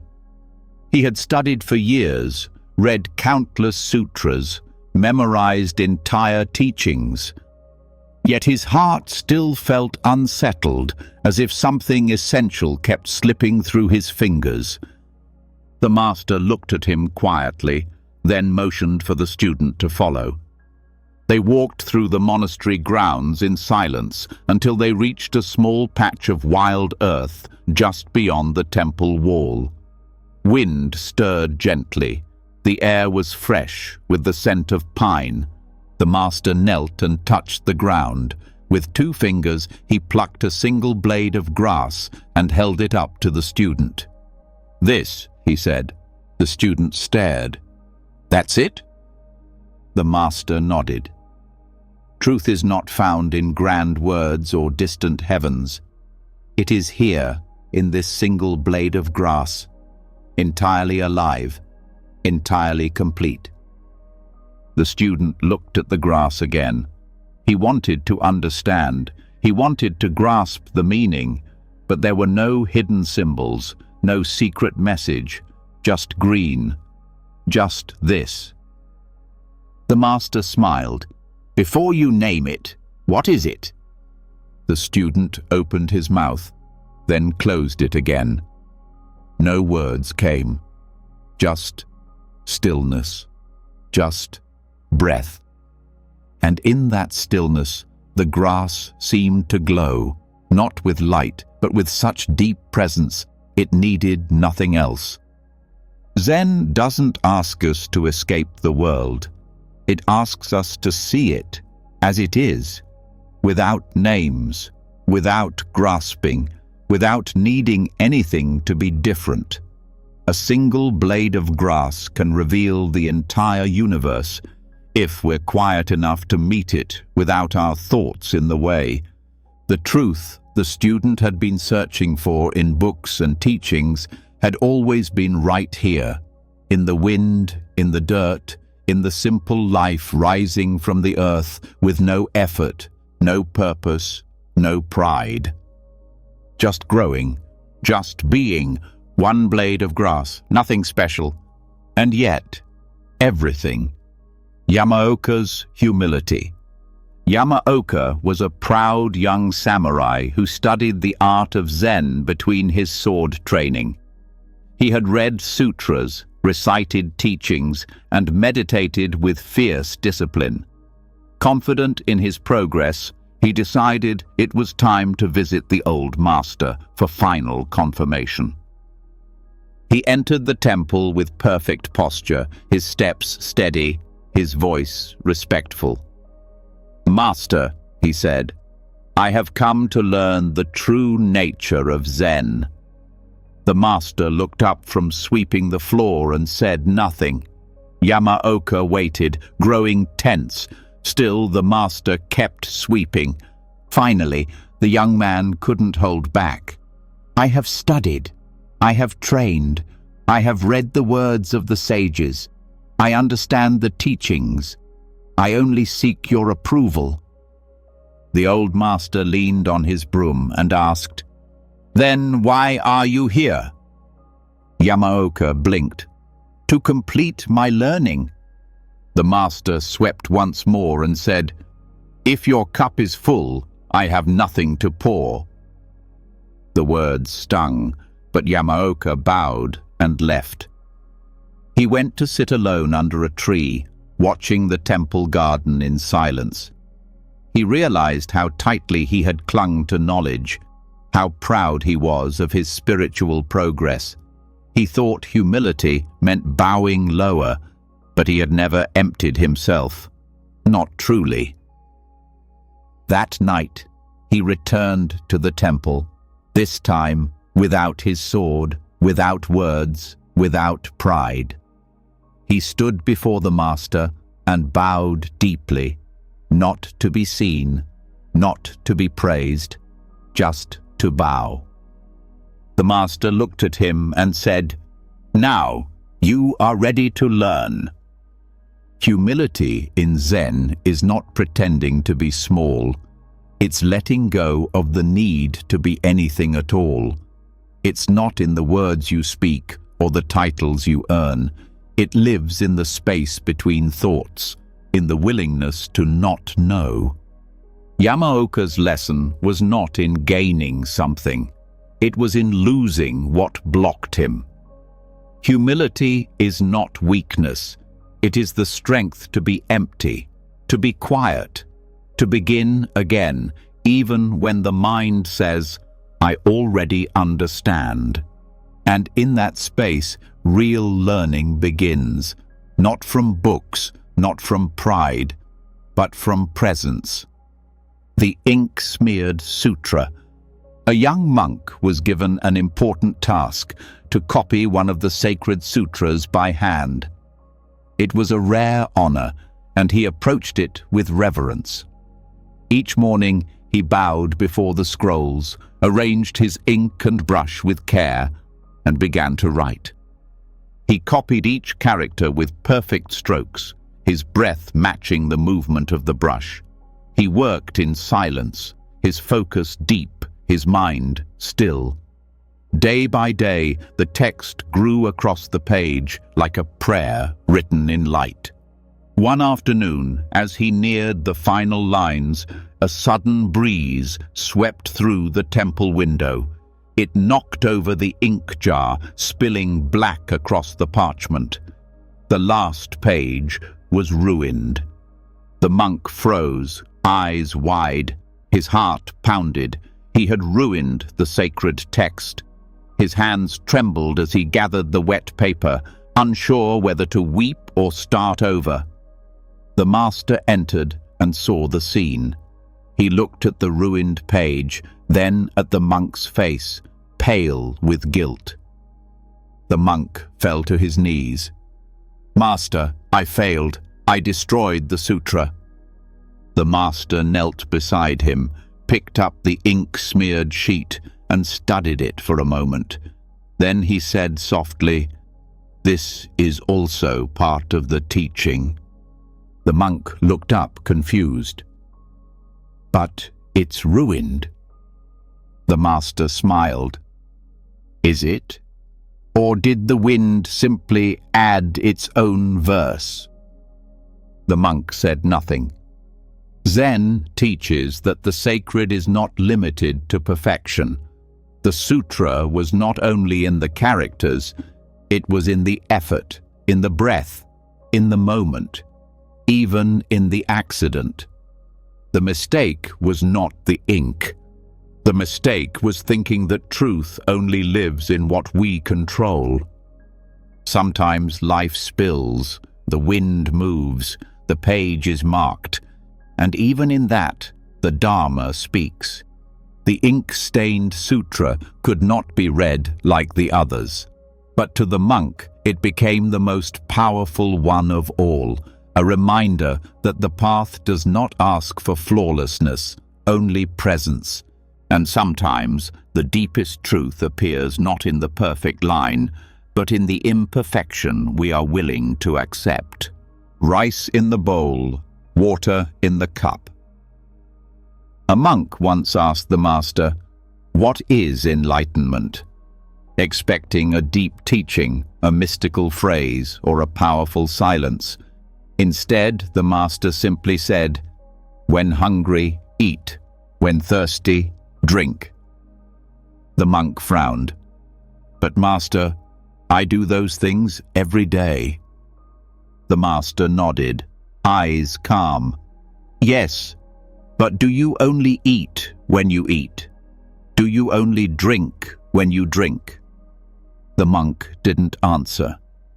Later, while serving breakfast, the monk ladled rice into his bowl, then poured water into his cup. He looked at them. Simple, ordinary. He had eaten this meal 1,000 times, often thinking of other things, duties, practice, questions, dreams. But today, he stopped. He took a bite of rice, just rice, warm, soft, nourishing, no rush, no thought. He sipped the water, just water, clear, cool, alive. And in that simple act, something shifted. Zen doesn't ask you to escape the world. It asks you to enter it, fully, to be present with whatever is in front of you.